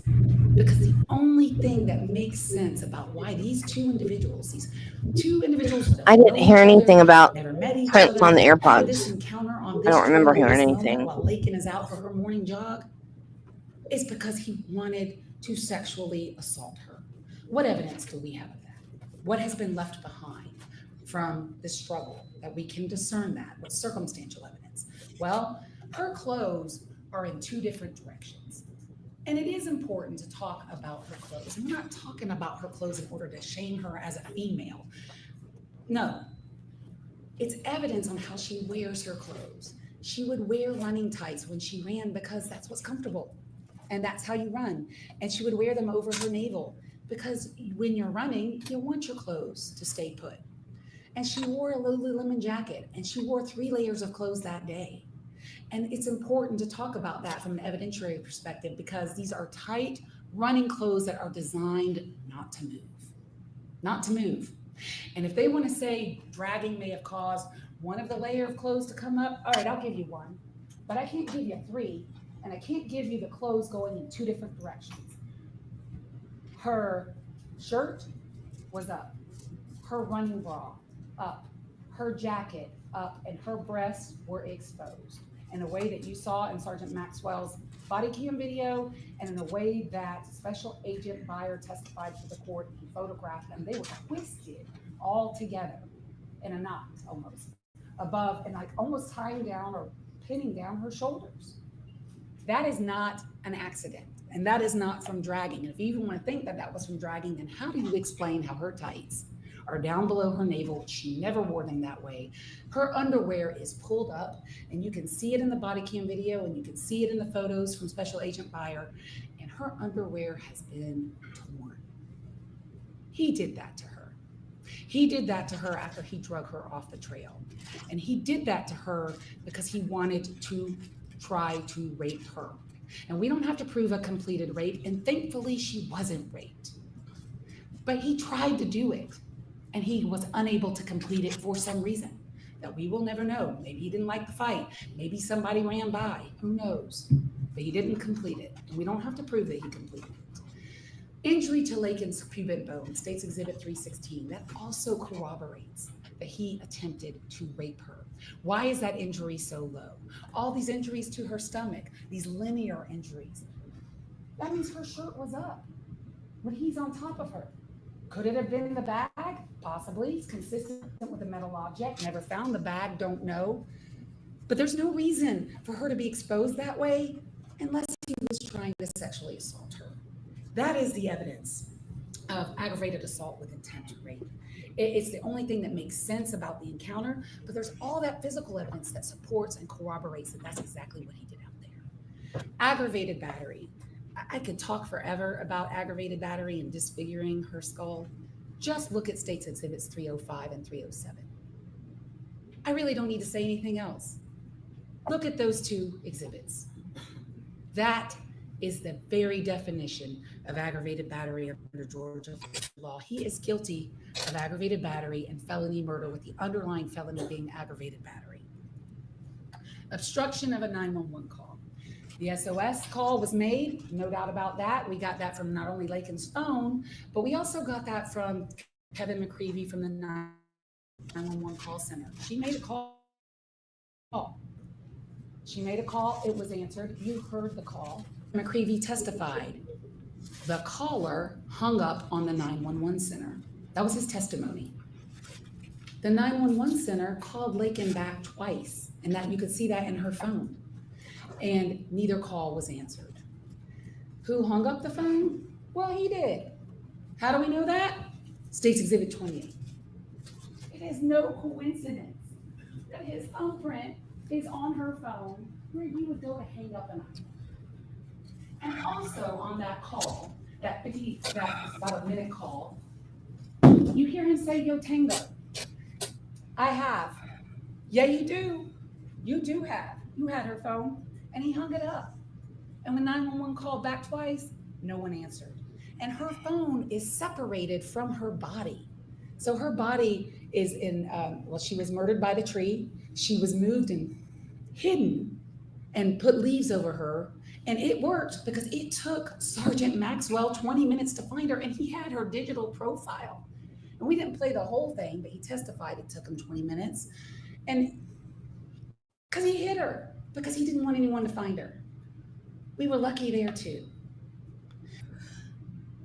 Yeah, I'm sorry, guys. I have lost a paracord for something, and I'm going crazy trying to find it. Draco, there were things he wanted excluded that were denied, evidence excluded, and because he didn't want a jury to hear these things, he decided that, well, I guess his counsel decided that it would be better to have a bench trial, which I think that is the stupidest reason to have a bench trial I've ever heard.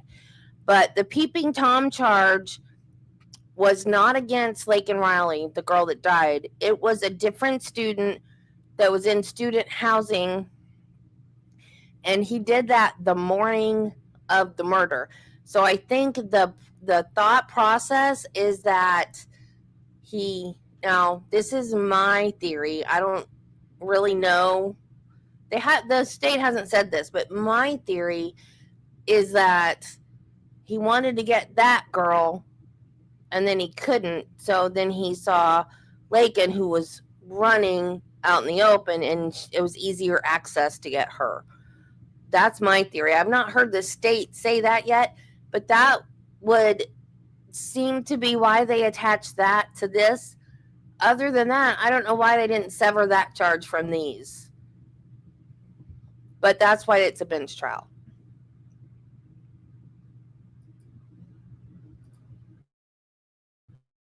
But he separated her from her phone. Her phone was so far away from her, it took them hours to find it.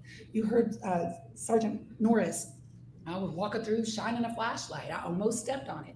You saw the video of his body cam. You saw how dark it was out there when they found his phone, her phone. He separated her from her phone because he didn't want her to complete that 911 call. And she didn't. He's guilty of that. Tampering with evidence. I've already covered this. It is rare we get this on video, but we got it on video. He's throwing away the bloody jacket. He's throwing away the bloody gloves. That's how it is alleged in the indictment. He's guilty of that. And I've already covered this. There he is. No tattoos, been identified, looking at the hat he decides to keep. Here he is on social media. If you have any doubt that that's him wearing the hoodie and the black Adidas hat, did you a huge favor there as the fact finder. It's 5:37 a.m. on the day of the murder. He's about to go out, and that's how he's dressed.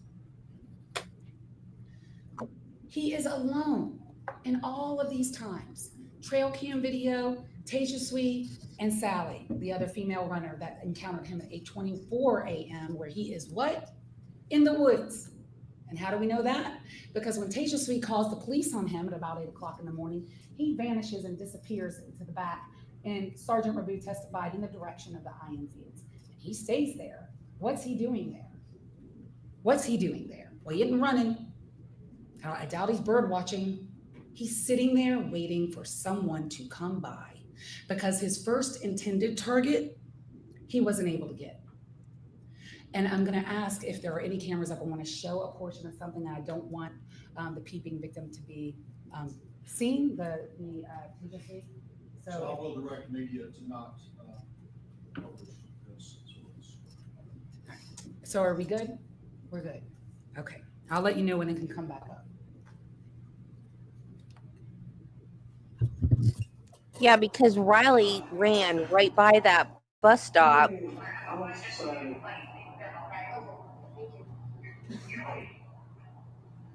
Hey, can I come in or you already? So I'm just gonna get one thing over the radio. 6427. I believe it's gonna be the north facing at the end of the building. Hey, sir, you okay? Oh gosh, I understand it'd be a little bit scary. I'm just gonna be asking a couple questions, get some clarifying information, okay? So you're taking a shower, correct? And you heard something going on? Yeah, I heard like something was moving and I just heard someone from upstairs. Maybe I usually hear that. And then when I actually came out, I heard it coming from the door. Are you hearing it coming from this door? Yes. Okay. So I went to see two people and then I saw actually someone was like crouched down and then trying to like, I think I just open it. Okay. And then I thought it was just maintenance. I thought of opening, but then I was like, why would they do that right when the first now? Yeah. So, and then I said, excuse me. And as soon as I said that, they tried to duck off and I could see them ducking. Mm-hmm. And then they went away. And then after that, I tried to get the phone. Then when I was standing by the door, and I could see them peeping, trying to peep and take a look. They're trying to look into that. So at no point did they ever enter your No, they your door. Okay, good. In this frame, you can see, as some people would say, clear as a country mile to the back of Building S from Tasia Sweet's apartment. She absolutely saw him looking in her apartment. And when she said he was ducking, you can see that for yourself in the trail cam video. And the peeping Tom, and I'm gonna, okay, y'all can come back up now. Are we good? Okay. Is important as a charge. And because you could see how scared she was and frightened in that video. She was unnerved about what happened to her. She's in the shower. And that's when he decides to try to open her door. Again, he had been outside her apartment for an hour. The testimony from Sergeant Rabu, and you saw this video yesterday from GBI Cyber, he first appears on the trail at 6:52 a.m., according to that trail cam video. Guess what that coincides with? His digital profile from the FBI. His phone is moving at the exact same time that you see him on this video for the first time. And what this does is, it is a crime, and he is guilty of that crime, but it shows his state of mind. You watched the video yesterday. He's there for an hour. You see students kind of mulling around. Some of them waiting for the bus, a lot of them on their phones. He is not pressed. He doesn't care. He talks to no one. He interacts with no one, and he keeps circling back and forth from Tejaswi's door to the back of her apartment, Tejaswi's door to the back of her apartment. And he does it 6 times. And he tries to open her door at least twice that we can see. And when she says he is ducking, there's her window. You've seen that image as well. Here is the part of the video at 7:54 a.m. You see him ducking. She is absolutely correct. And what's he wearing? He's wearing the hoodie, a black hat, black gloves, and carrying a cup. His digital profile puts him right over her apartment at these pertinent times. His Rubin data is collecting at this point because he's not in the forest. And so it's him because of that as well. His digital profile puts him there. He's wearing the same clothes. But if you have any residual doubt that that's him in the video, boom. His DNA is on the cup.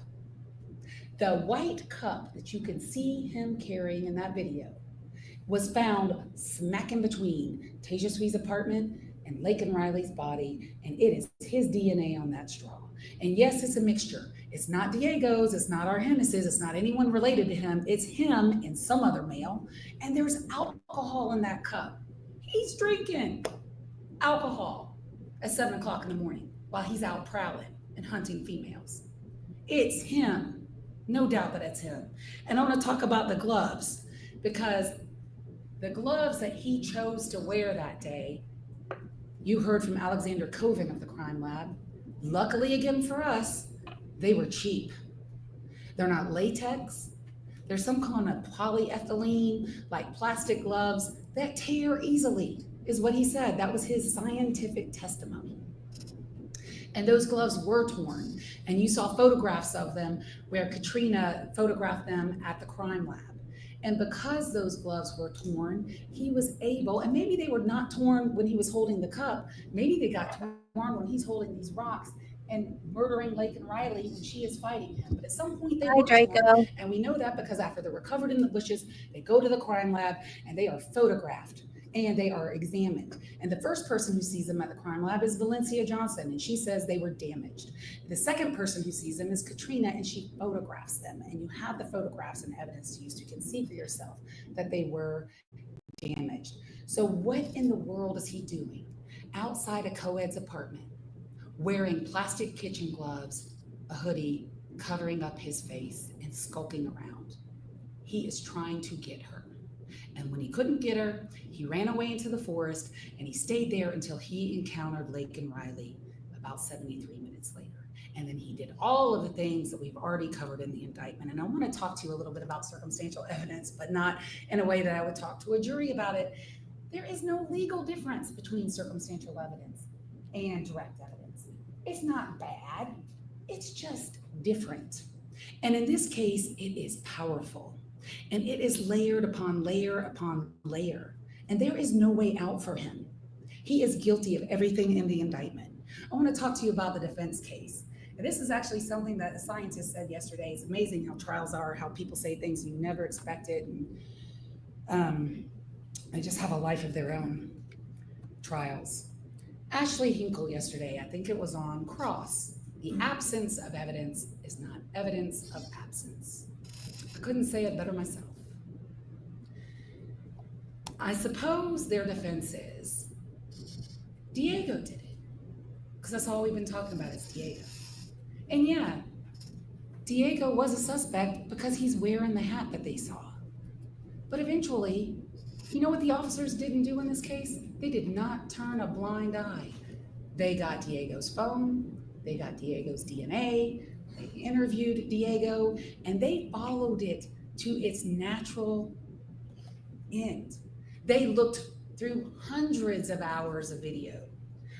You saw the chart that Detective Norris put in on Friday of all the videos around the IM fields. And there were multiple cameras. He and Sergeant Rabu and Special Agent Lucas Beyer, they watched hundreds and hundreds of hours of videos. Guess who's not anywhere near the IM fields at the time and on this day? Diego. He is nowhere to be found. And the only way that Diego could have done this crime, and the only way that it could be even like a reasonable hypothesis that he could have done this crime, is if he had two things. Number one, magic pixie dust. He would need the magic pixie dust to put his brother's thumbprint on her phone. He would need the magic wasn't pixie on my dust to bingo put his card. brother's DNA underneath Laken Riley's fingernails. And he would also, in addition to that, because of the video evidence, he would need one other thing. And that would be Harry Potter's invisible cloak. Go to the iron fields and do these things because nobody sees him. And I want to talk about Stephanie, because what your decision is today is it's Stephanie versus science. Stephanie who wants to invoke the fifth when asked about whether she had a sexual relationship with Diego, which goes to her motive for being here. And the conversation, which is so interesting, she said she had with Diego on the night of the 22nd, after the police were in her apartment. And we know it had to be the night of the 22nd because it was after Laken Riley's body was found, which was noon on the 22nd. But before 8 a.m. in the morning, when Sergeant Johnson sees Diego wearing that hat that his brother left in the apartment after killing her. And she says between that time, she had a conversation with him at some point. Well, guess where Diego was that day on the 22nd? You saw it for yourself. He was at work. And he was at work till about 11 p.m. And it was Stephanie's birthday, and she was out drinking. And she drank so much, Judge, that she even said, and the GBI, Annie Mormon, confirmed, she was drunk when she was talking to the GBI the next day still. And maybe she did have some semi kind of conversation with him. And even then, if you take her at her word, it's not a confession. There is no evidence that he did anything except be a brother to him. And it's pretty low down that you're going to take the killing hat and then let your brother wear it around in the apartment complex the next day. But that's just what a killer would do. So to believe her, you would have to disbelieve all of that. And then today we heard some unreliable inmate hearsay. Not reliable. And cannot weigh anything against the mountain of forensic evidence, video evidence, and digital evidence that you've heard in this case. And yes, here is Diego wearing that hat. You think he'd have worn that if he had known what was on it? He didn't know. Glad he wore it. He didn't know. And so that completes my portion of this closing argument, and I will see to defense and see Your Honor at rebuttal. Thank you. Second trial in a row that's mentioned. This one mentioned two of my favorite fandoms. Last one was Star Wars. This one is Disney and Harry Potter.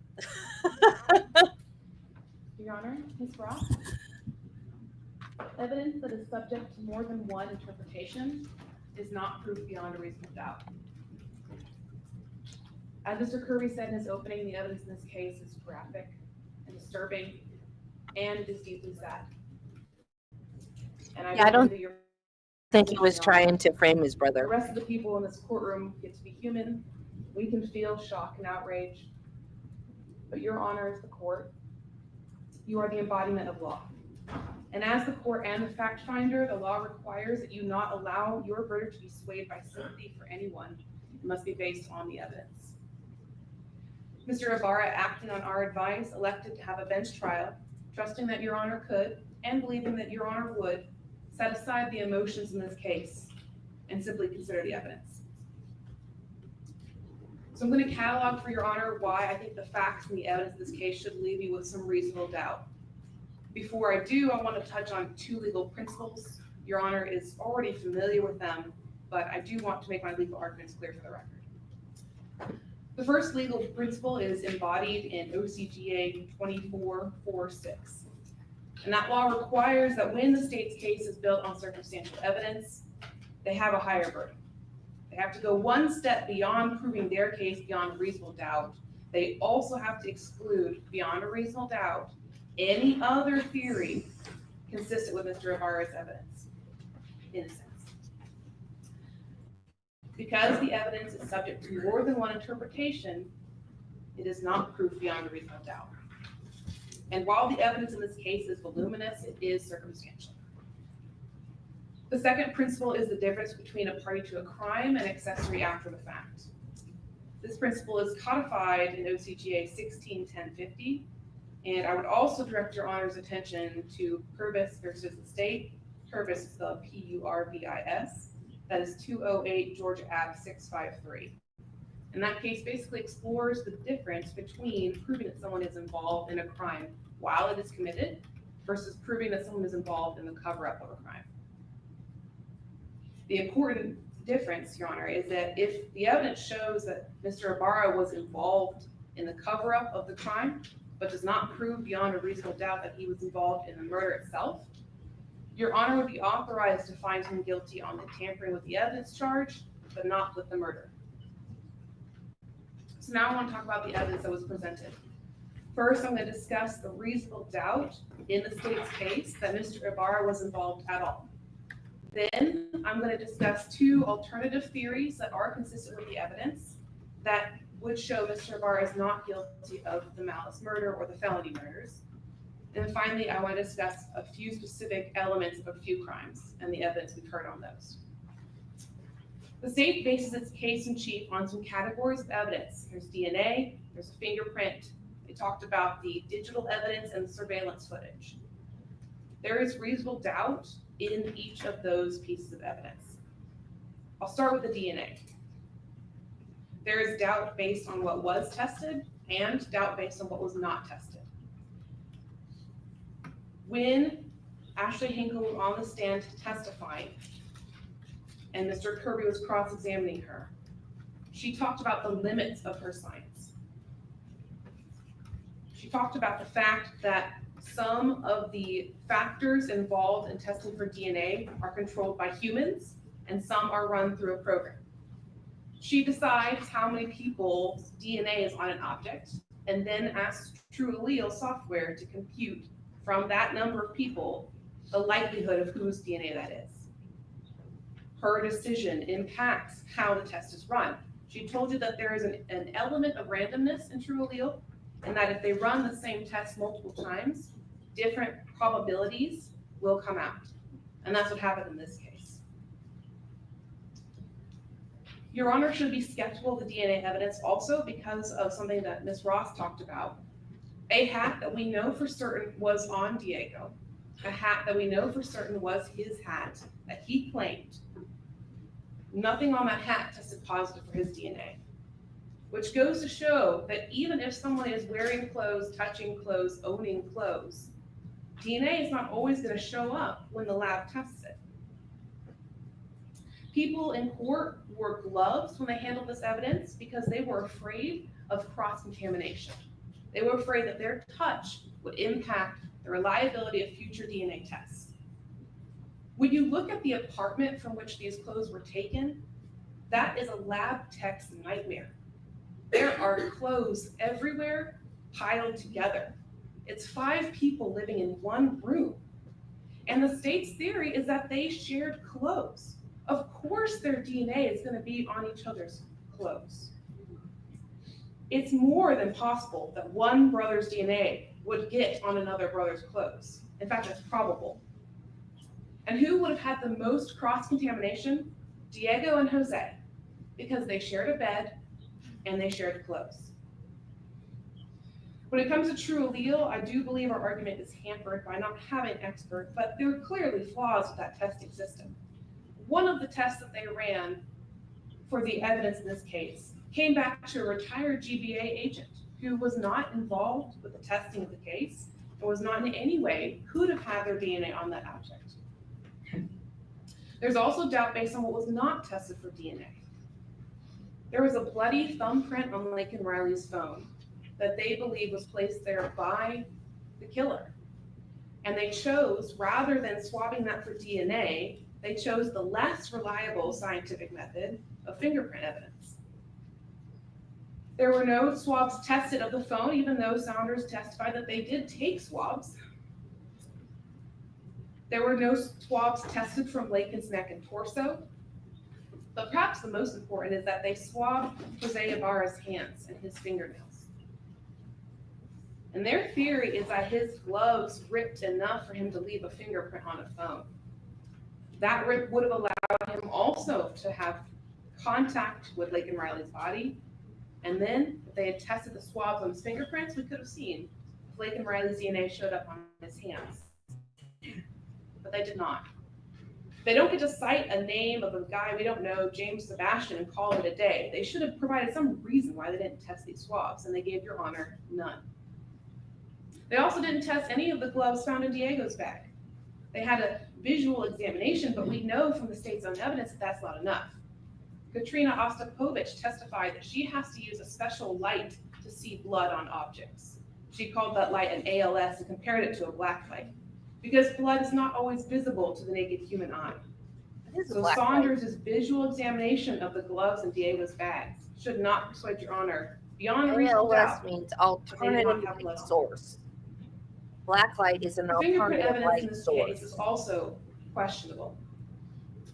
At the Daubert hearing, Tim Stewart testified about the APHIS database, and that is a federal database that stores any fingerprints deemed valid enough for comparison. No, David, this is defense now. There are hundreds of Oh, thousands of people in that database. Thank you. And Tim Stewart, before he did his own comparison, ran the latent fingerprint from the phone through that database. And there was no match to Jose Ibarra. He wasn't even in the 120 possible candidates that APHIS populated for Tim Stewart. I want to also speak briefly about confirmation bias. When we were speaking to the medical examiner, she talked about how when she looks at the case, there's information already populated in the system that she doesn't generate. The case number and the involved parties. And the involved parties in this case are telegraphed to the scientists at GBI as to how the state wants the evidence to come out. The information said subject Jose Ibarra and elimination Diego and Argenis Ibarra. And unfortunately, when you're testing for DNA and you know ahead of time the result you're supposed to get, that colors the process and weakens the scientific reliability of those DNA tests. Now, as to the phone location data, their theory is that Jose had the phone. Agent Hipkiss testified that Jose is the user of the phone. Their evidence relies on the fact that Jose had exclusive access to that phone, but that is dispositively not true. Norris testified that other individuals were communicating with other members of someone using that phone in October. The stipulation of the parties showed that there were other accounts on that phone. There were 2 Gmails belonging to Diego, and there was some evidence that that email account was active in January of 2024, which is a month prior to this. Rose Bailey had a Facebook Messenger account on there. Jose's mother-in-law had a Gmail account on there. There are multiple Instagram accounts belonging to Diego on there. That's all stipulated. And even if you consider that Jose had the phone, the testimony of Jay Burney shows that there is some shakiness as to exactly where that phone was at the time of the murder. The broad band of where that phone could have been due to the delayed timing evidence of the phone is quite wide. It covers parts of the Oconee forest and parts that are outside the forest. He concluded that the user of the phone must have been in the forest because of the lack of Wi-Fi Rubin data, but he also conceded that that Wi-Fi Rubin data could have been lacking if someone turned off their Wi-Fi. That uncertainty as to what caused the Wi-Fi to not respond is reasonable doubt. In the dumpster video, you're going to have some doubt based on the angle and the quality of the video. Rose Bailey identified David, testified that the reason she identified him in the shoes, the hat that we know Diego owns, and black slides that we know Diego owns too, because the agents found a second pair of black slides in the apartment when they searched it. So the hat and the shoes that Rose Bailey identified for Jose could just have easily been Diego's. In the 911 call, no one identified the voice. I don't know why the state didn't ask Rose Bailey, but she was here. Maybe she could have testified of who's speaking, but no one did. And the phrase that the state would like you to believe is being spoken, yo tango, was heard by somebody who does not speak Spanish. We don't know what is being said on that call. We don't know who says it.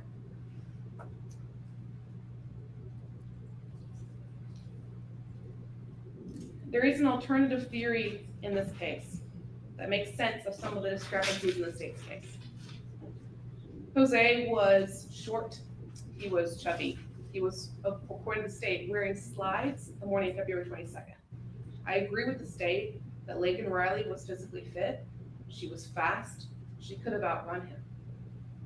But there's another suspect in this case who was taller, who was more physically fit, who was wearing sneakers on the day of the murder, and that is Diego Ibarra. He was at work. We know from the dumpster video that the person throwing away the jacket is tall, because Officer Zach Davis testified the slot into which the jacket was thrown was about 6 feet high. The person in the video didn't have any trouble, it was parallel to their head or just above it reaching that slot. That suggests someone that's taller than Jose Ibarra.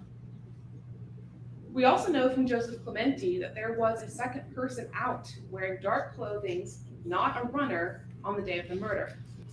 He testified that between 9:46 and 9:48, he saw somebody who was skinny, wearing dark clothing, wandering around the intramural fields, and was about 6'9" or taller. That description matches Diego to a T. And we know it can't be the same person in the dumpster video because it happens at the same time. The dumpster video is at 9:44. Clementi is pretty certain about his timeline because he's tracking his position using a running app on his phone. Other evidence that suggests Diego is the one who killed Laken Riley is, of course, that the fact he was wearing the hat with Laken Riley's blood on February 23rd. According to the state, you can see blood on black clothes, so Diego, when he's choosing hats that morning, should have been able to see that the hat was bloody. But more importantly, Officer Epps testified that he observed dirt on the brim of the hat. Tim Johnson testified that he observed dirt on the brim of the hat. There is no way Diego put on that hat without noticing something was strange about it. And the reason he put it on, without questioning why it's got dirt and blood all over it, is because he already knew that it was there. The state would like to say that Diego would have to be the dumbest killer in the world to put it on, but unfortunately for the state, that's exactly what the person in the dumpster video does. After he examines the hat, he puts it back on. So if their theory is that's Jose or that's Diego, either way, the killer put the hat back on his head after having been committed in a murder. So that argument does not hold water.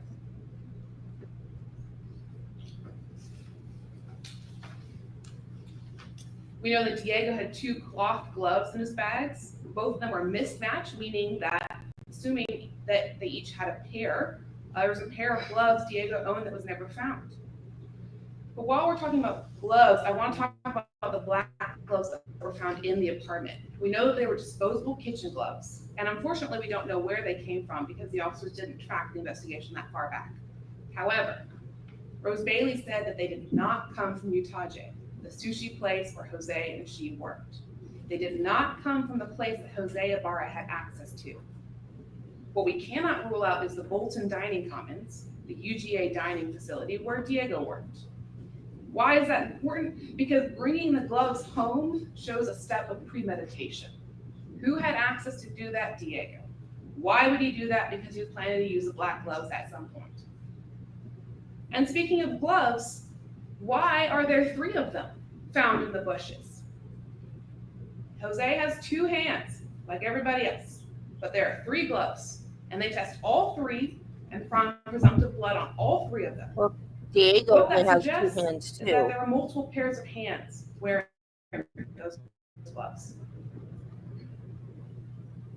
Now, they did enter video evidence of Diego clocking in at work, but that video is not an alibi for Diego because his commute to work was only 10 minutes, and his clock-in time on February 22nd is 3:57, which is 6 hours after the murder. If anything, Diego's work schedule makes him more suspicious because the bus stop that he regularly takes to work is the one featured in the surveillance video near Saraswati's apartment. It is the same bus stop that the officer said they reviewed and never saw Diego. And we know that they should have seen Diego because he took that bus stop to get to work that day, which means the detectives never saw him because they missed him at least once, possibly more than once. We know that Diego's phone had no service, no location capabilities, and the agents testified that Jose's phone was a go-kart to Jose's race car. If Diego needed to use a phone with service, the phone that's already logged into his Facebook, Instagram, and Gmail, he would have taken Jose's. The state argued that Diego didn't act suspicious. Neither did Jose. Both of them complied with police commands. Both of them answered questions and were talking, laughing outside the apartment. Officer Cyan testified that the vibe amongst all the roommates was relaxed. They were smoking cigarettes. You can't assume anything good from Diego's behavior on February 23rd that you can't also attribute to Jose. But it goes beyond the possibility that Diego was involved. Diego himself, multiple times, confirms it. I think First, he's by threatening guilty, Stephanie Slayton. but I think there are Ms. Slayton has no questions that they didn't The state answer. did a lot of work trying to make her look uncredible. And I like the state is not about shaming females until they're testifying in a way that complicates their evidence. Because they tried to use her sexual relation with Diego to implicate her involvement. They've tried to shame her for celebrating her birthday. But the truth of the matter is she was scared and she came forward to the police anyway. She talked to them multiple times. She offered to let them download her phone, even though she was fearful of retaliation. Those are not the actions of someone who is making something up. In the context of that conversation that Slayton was talking about, she tells Diego, I know you're in that area a lot. You must have seen something. You should tell the police.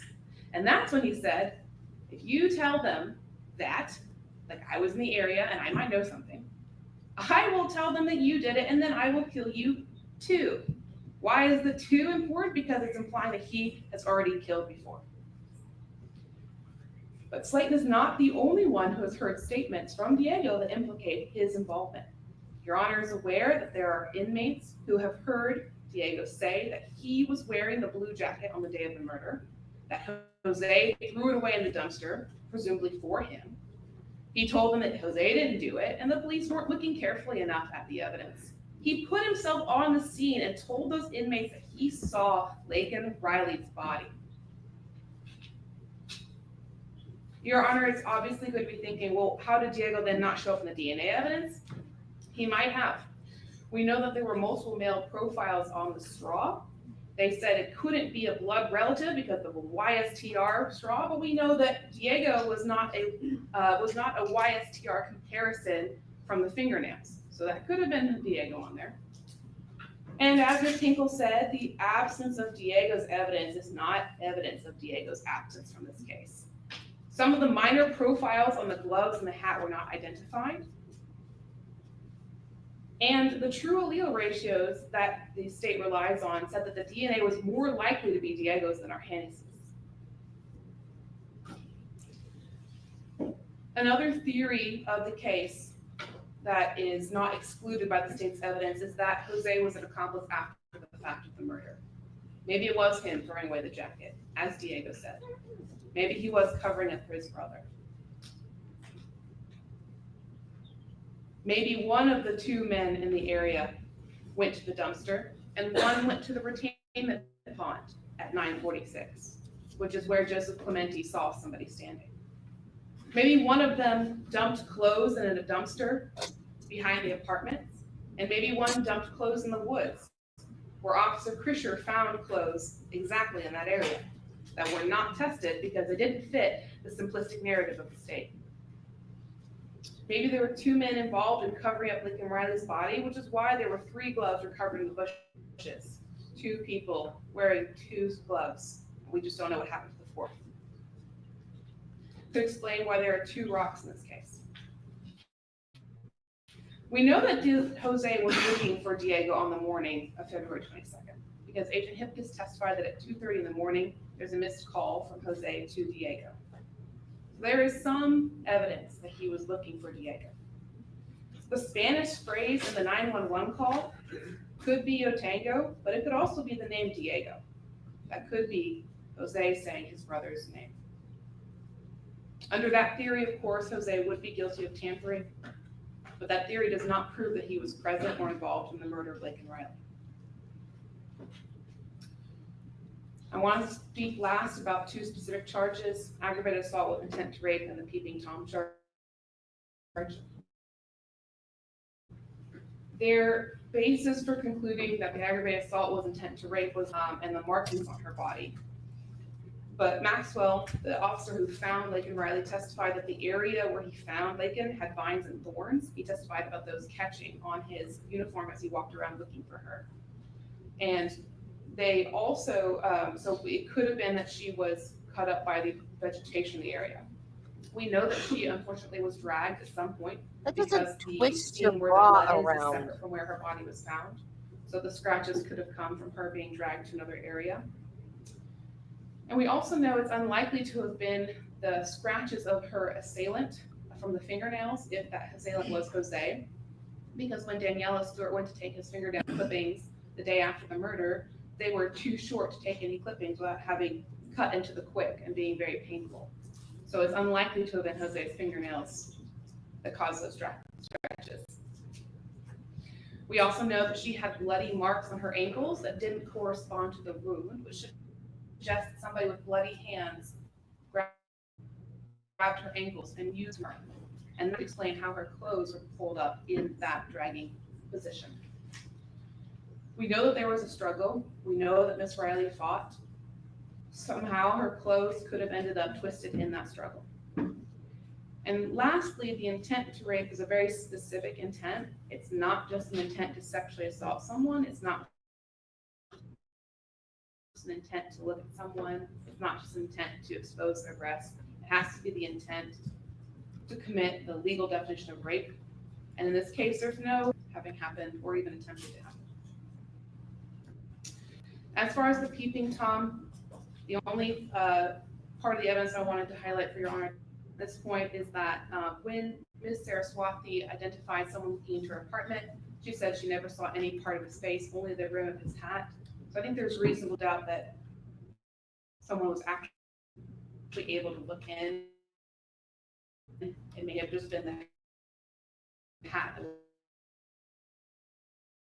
was visible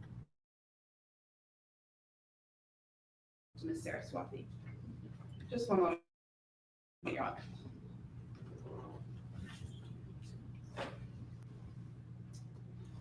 Evidence that is subject to more than one interpretation. If you think the alternative theories of the evidence, you would still be required to find Mr. Ibarra not guilty. They absolutely We ask that could Your have Honor both been apply involved. the exacting standard of the law to these facts and find Jose Ibarra not guilty. Thank you. Work at the time of murder. Magic pixie dust defense. It is not reasonable, it is not supported by any evidence, and it is desperate.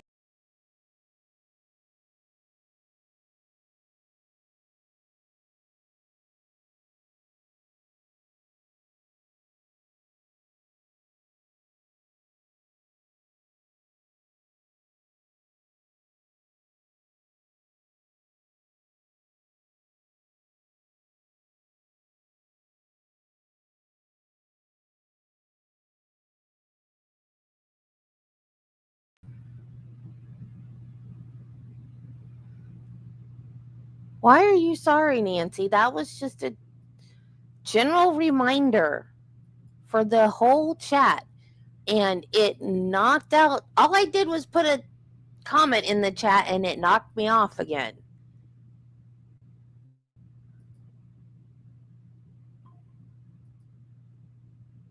Not report. The GBI did not report that someone else's DNA from who used to work at the crime lab StreamYard was in any of these items. happens. StreamYard hates me. The testimony is that they have a validation for true allele. And if any amount, it was a 4% contributor, falls below their threshold, those are not reliable results, which is how they compensate for the known error rate of true allele. The GBI will not report results below the known error rate of true allele. Every single result in this case that is before your honor is reliable, reproducible, and validated. That's why they reported it. If it were not those things, they would not have reported it. And then let me give you another example of the desperation. Well, the straw could be Diego's. No, it can't. It wasn't a YSTR result with the straw. It was a true allele result. And it was this defendant's DNA on the straw with a mixture of someone who the expert testified is not a male relative. He could not be on that straw.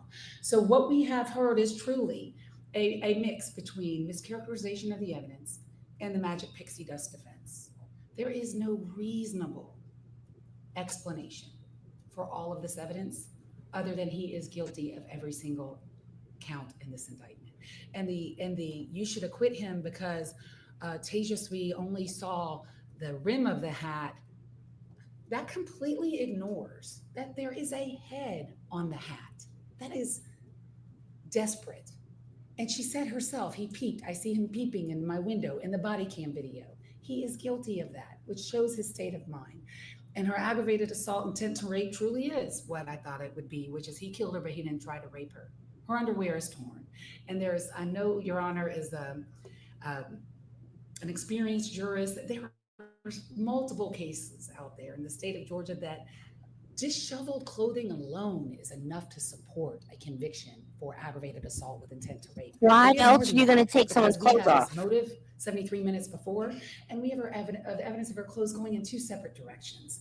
So those are, as my old trial partner used to say, just ink in the water. That's just to distract the court. The defendants, our evidence isn't based upon him having exclusive access to the phone. We never said that. She said that. What we have said is he had the phone that day, and there is no evidence to contradict that testimony. And in That's order not for right. you to find him not guilty, you would have to ignore all the evidence. They're saying, don't believe the DNA, it's not reliable. Don't believe the fingerprints, it's not reliable.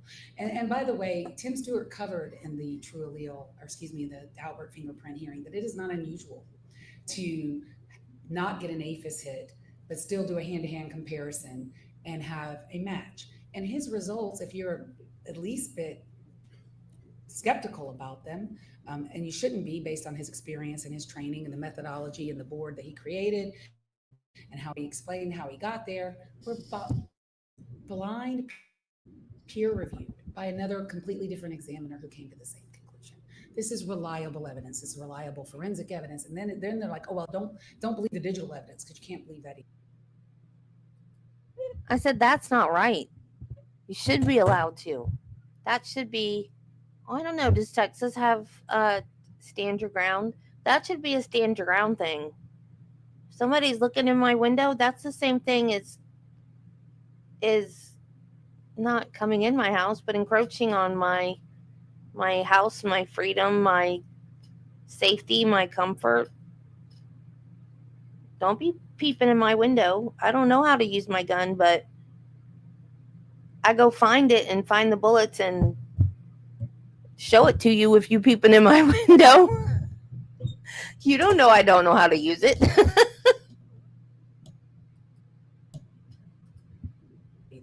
There's no reason for you not to believe all the evidence in this case that's been put before you.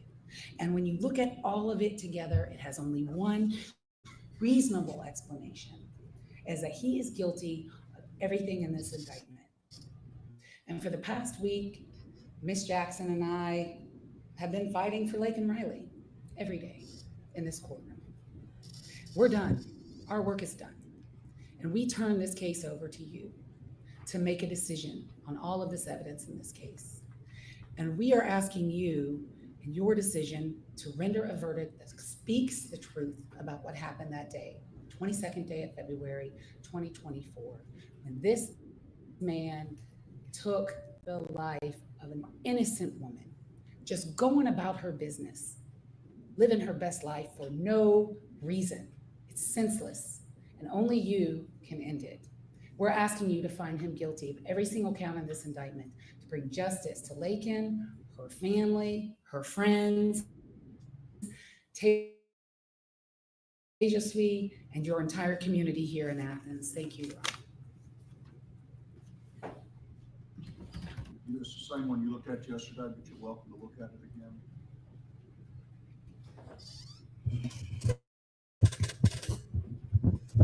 Oh, thank you, David. It's over now. I didn't keep up with witnesses and stuff yesterday because the day before my laptop was not cooperating. It's working fine today. We'll take 50-minute recess.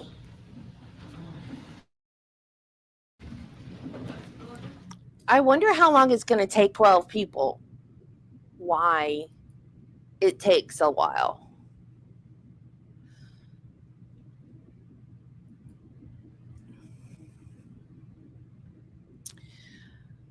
They had, I don't remember because I stopped taking notes too because it got muddled towards the end where I was just like, I can't even follow this garbage anymore. Like, what was the stupid phone thing? Reuben data?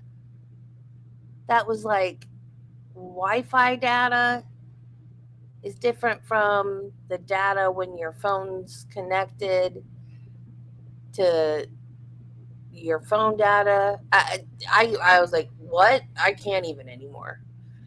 So I quit taking notes. But I know that defense had a couple witnesses. The one I remember the most because, it's specific to Samsung. Maybe that's why it threw me. I was like, whatever.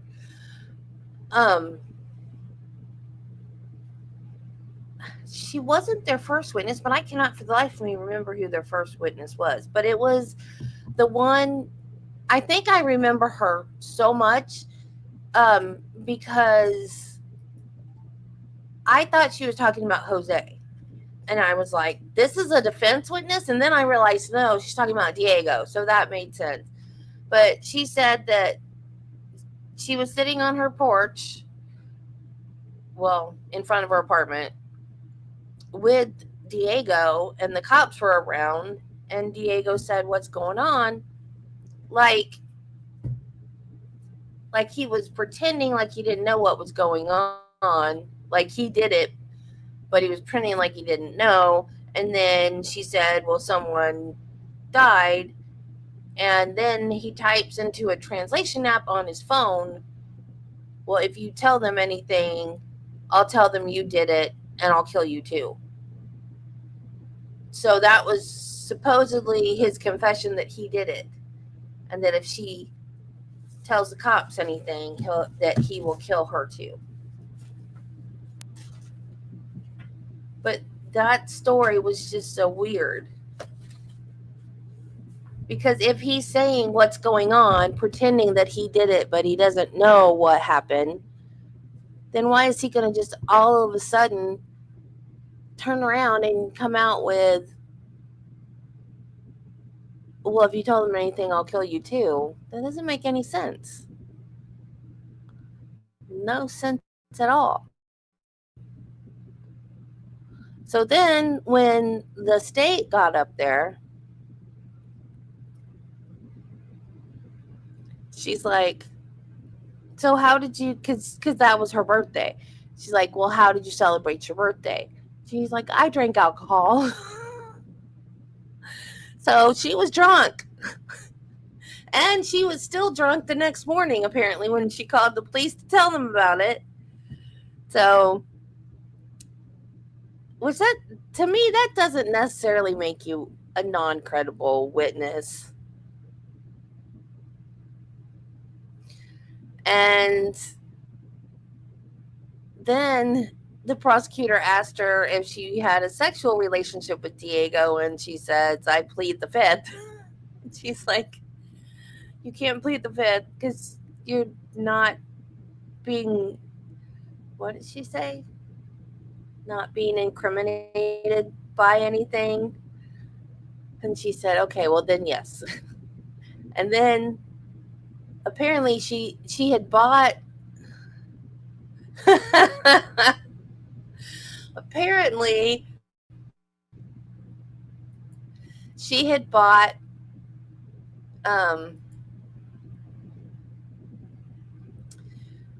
Diego's phone for him in order for him to get a job.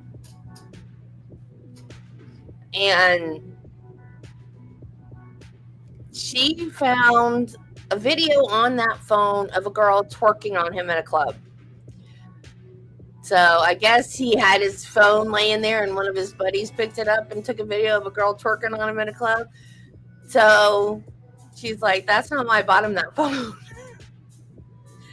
So it was kind of, I mean, to me, it was pretty clear that it was like a revenge testimony. Like, I mean, maybe it was true. I don't know, but whatever. I was like, that was a defense witness? At first, I thought she was talking about Jose, though. But then even still, after the state got done with her, I was like, oh, oops. I don't think that was a good one. And they had another witness. I don't remember who that was. Anybody remember who that was? Because I didn't write down anything for the defense, I don't think. Oh, no, I didn't. It was so short. It was basically nothing. They didn't explain the DNA under his finger. Nothing. And then they wanted to bring in Diego. And then they wanted to bring in Diego's cellmate. Or former cellmate. Maybe not a current cellmate. They were both under federal immigration charges. So their attorneys didn't want them to testify. So I guess that's why they never got to testify.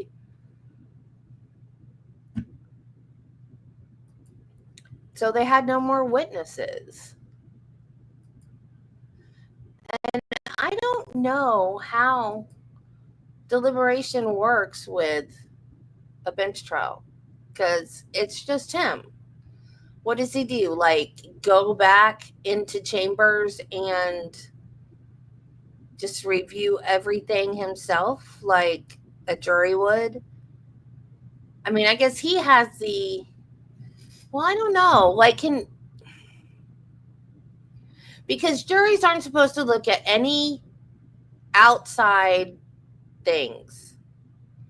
So on a bench trial, can a judge like look up court cases and laws and stuff like that? Because do jury instructions have specific cases cited in them for juries to know the law about stuff? So does that still apply to judges as well? Like, can they look up the law on certain cases? I don't know.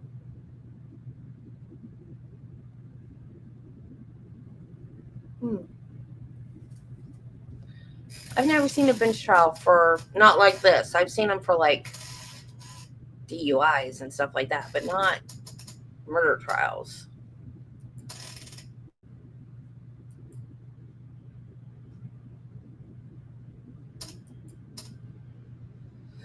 I think he's guilty, but that's because I can't get past her DNA under his fingernails and the scratches all over him.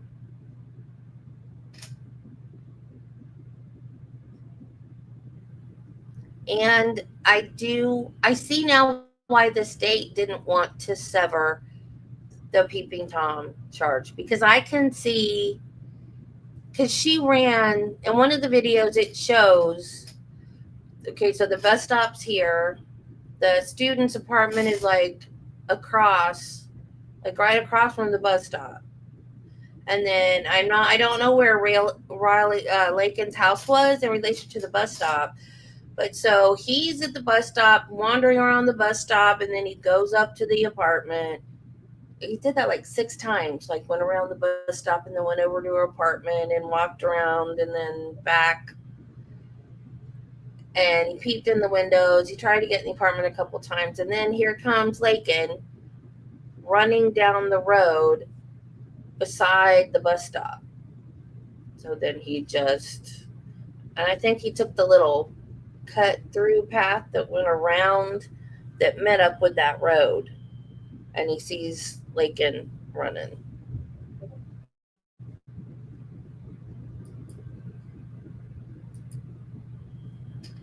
So I think he did it.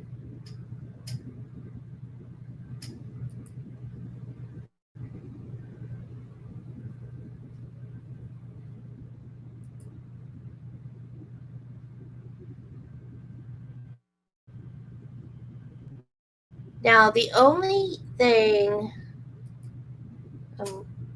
I'm doing I start these, so now I gotta get back to live so I can see what you guys are saying.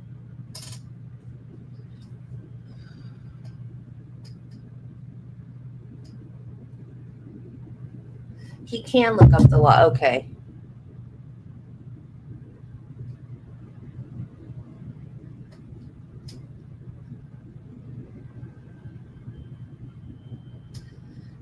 Yeah, did Jose have on khaki pants or dark pants?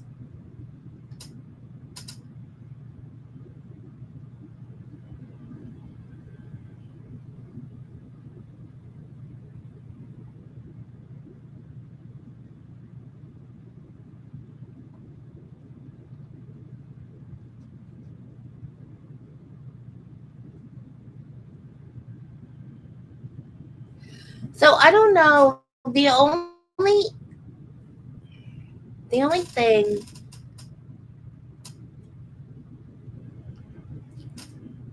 Oh, okay. So then that means.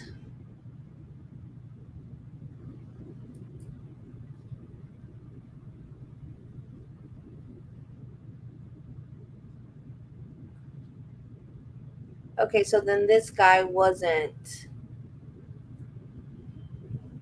Jose.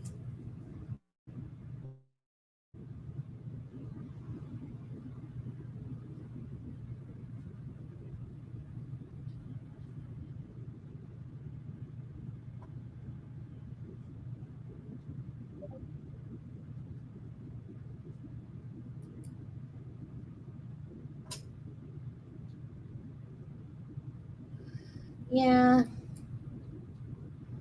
I don't get it either. I don't understand why people want stuff that they can't have.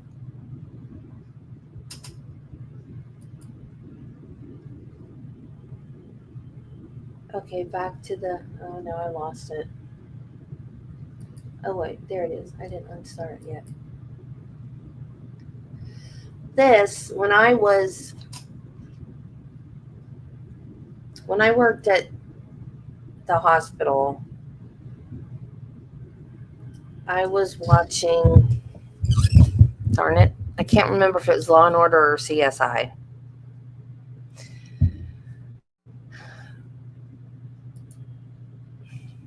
I think it was Law and Order SVU. I think. Anyway, there was this guy. It was because it was a rapist. He had different DNA.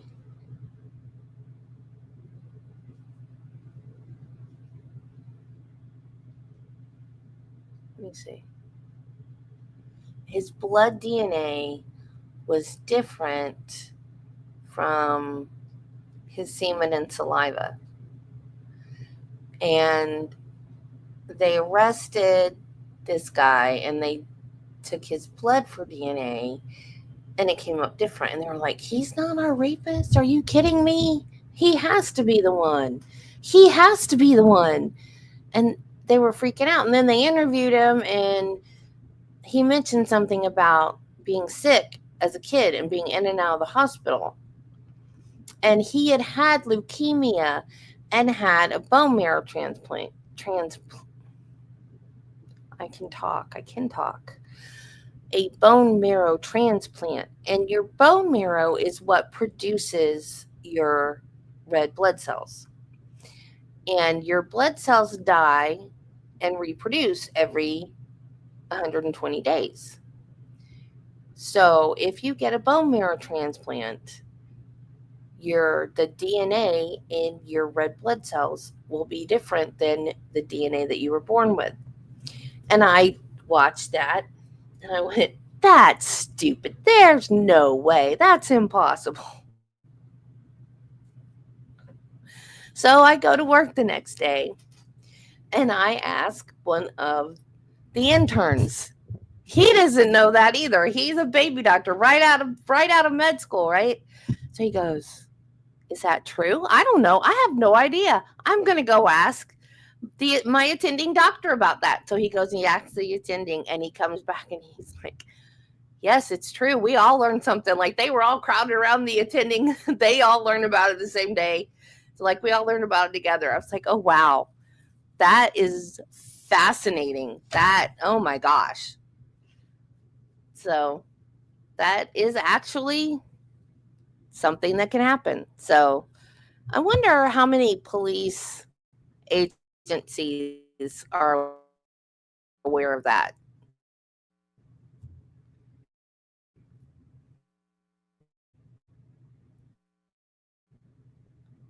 On CSI, I'm sure it's on both shows, but I think that I had watched it on SVU. But yeah, I was like, there's no way. It can happen in utero.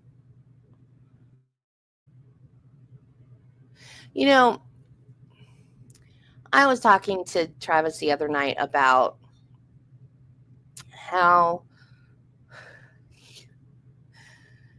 you can take an egg from a woman and sperm from a man and then fertilize it and then implant it into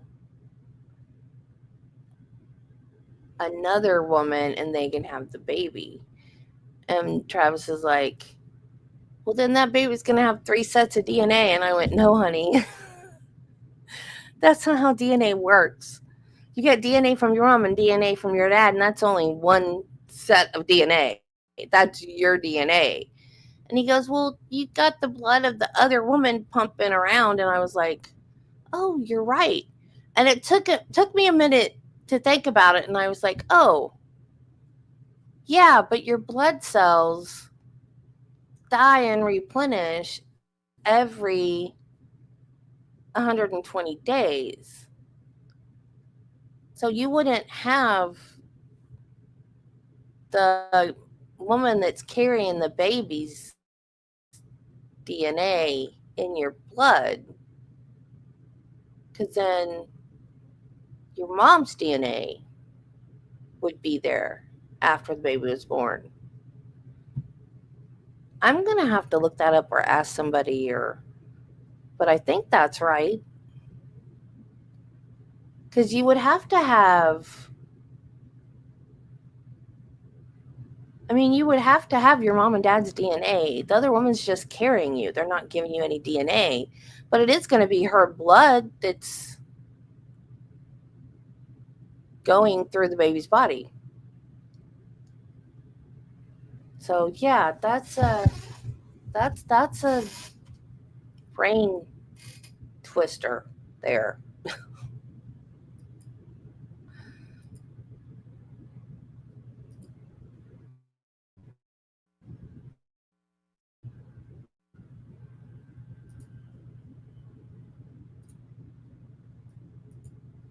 Oh, come on.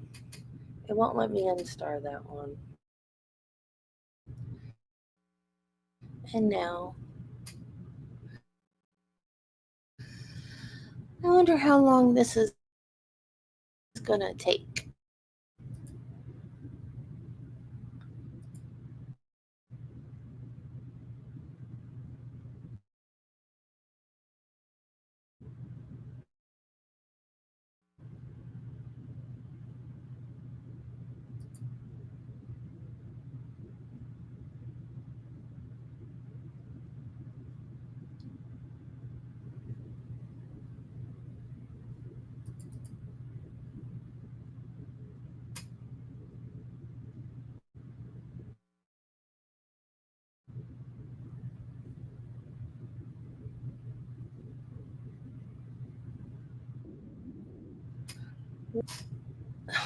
That was loud.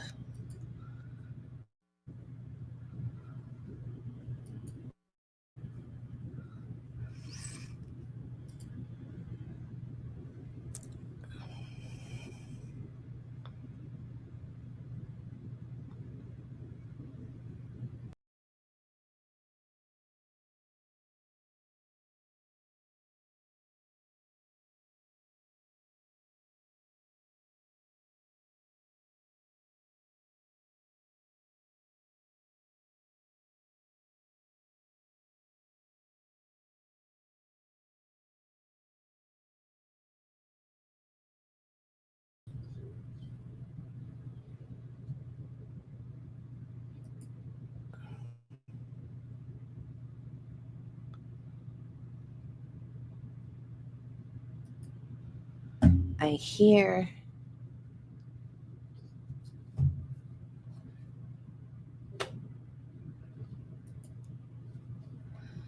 Right. Right. That's what I told him. That's what I thought. But I was in a lot of pain and I had been smoking at the time.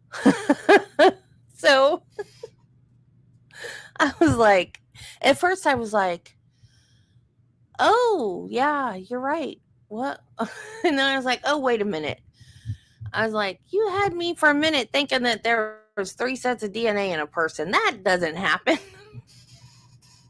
And then I was like, wait a minute, let me think. And I was like, okay, no, that you don't get the DNA from the person that carries the kid. It's the mom. You get the DNA from the parents, from the egg and the sperm, just like you normally do.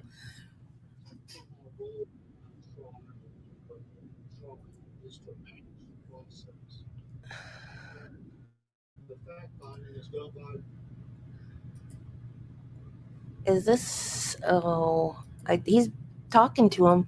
I don't know. That was fast.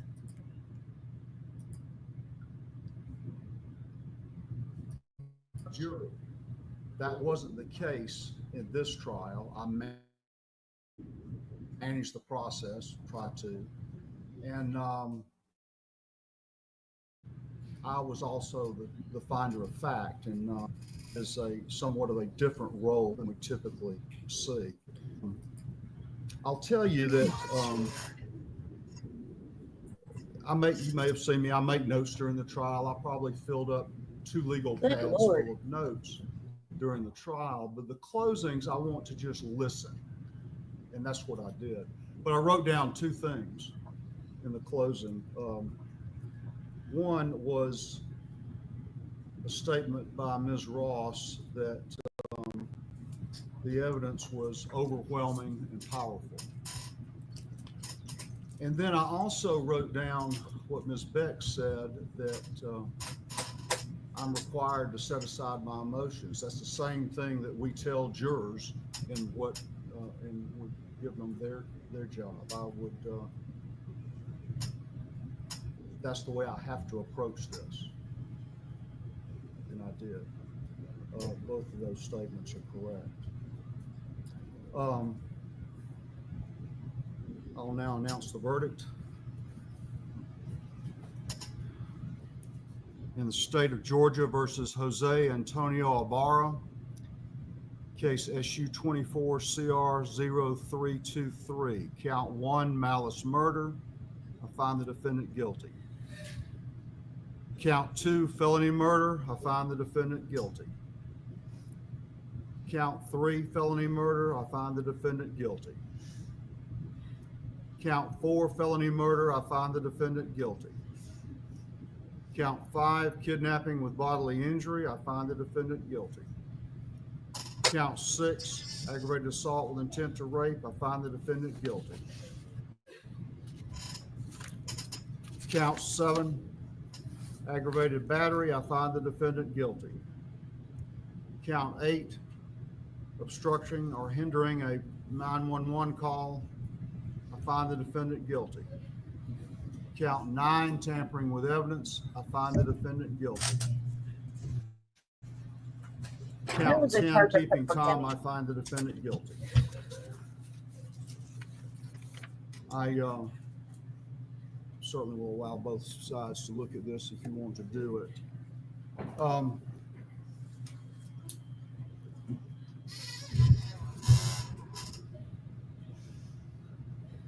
The next step is sentencing.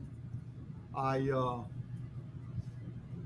prepared to go forward with that now, or if either side suggests that you need a few minutes, an hour break or something to do that, then I'll certainly do that as well.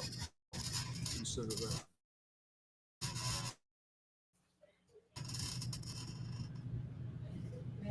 Sure.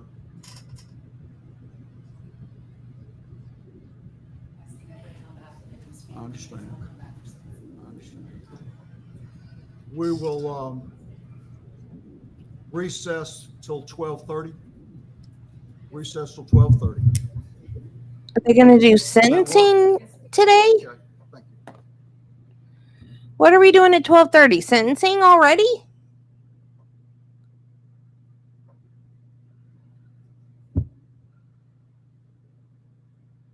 Okay, well, I guess we'll be back here at 12:30. I will see you guys then. Okay. Sentencing at 12:30. See y'all back here then. Have a nice lunch, guys. Yeah, it is. It's loads different. Okay. All right. Bye. Don't forget to come back.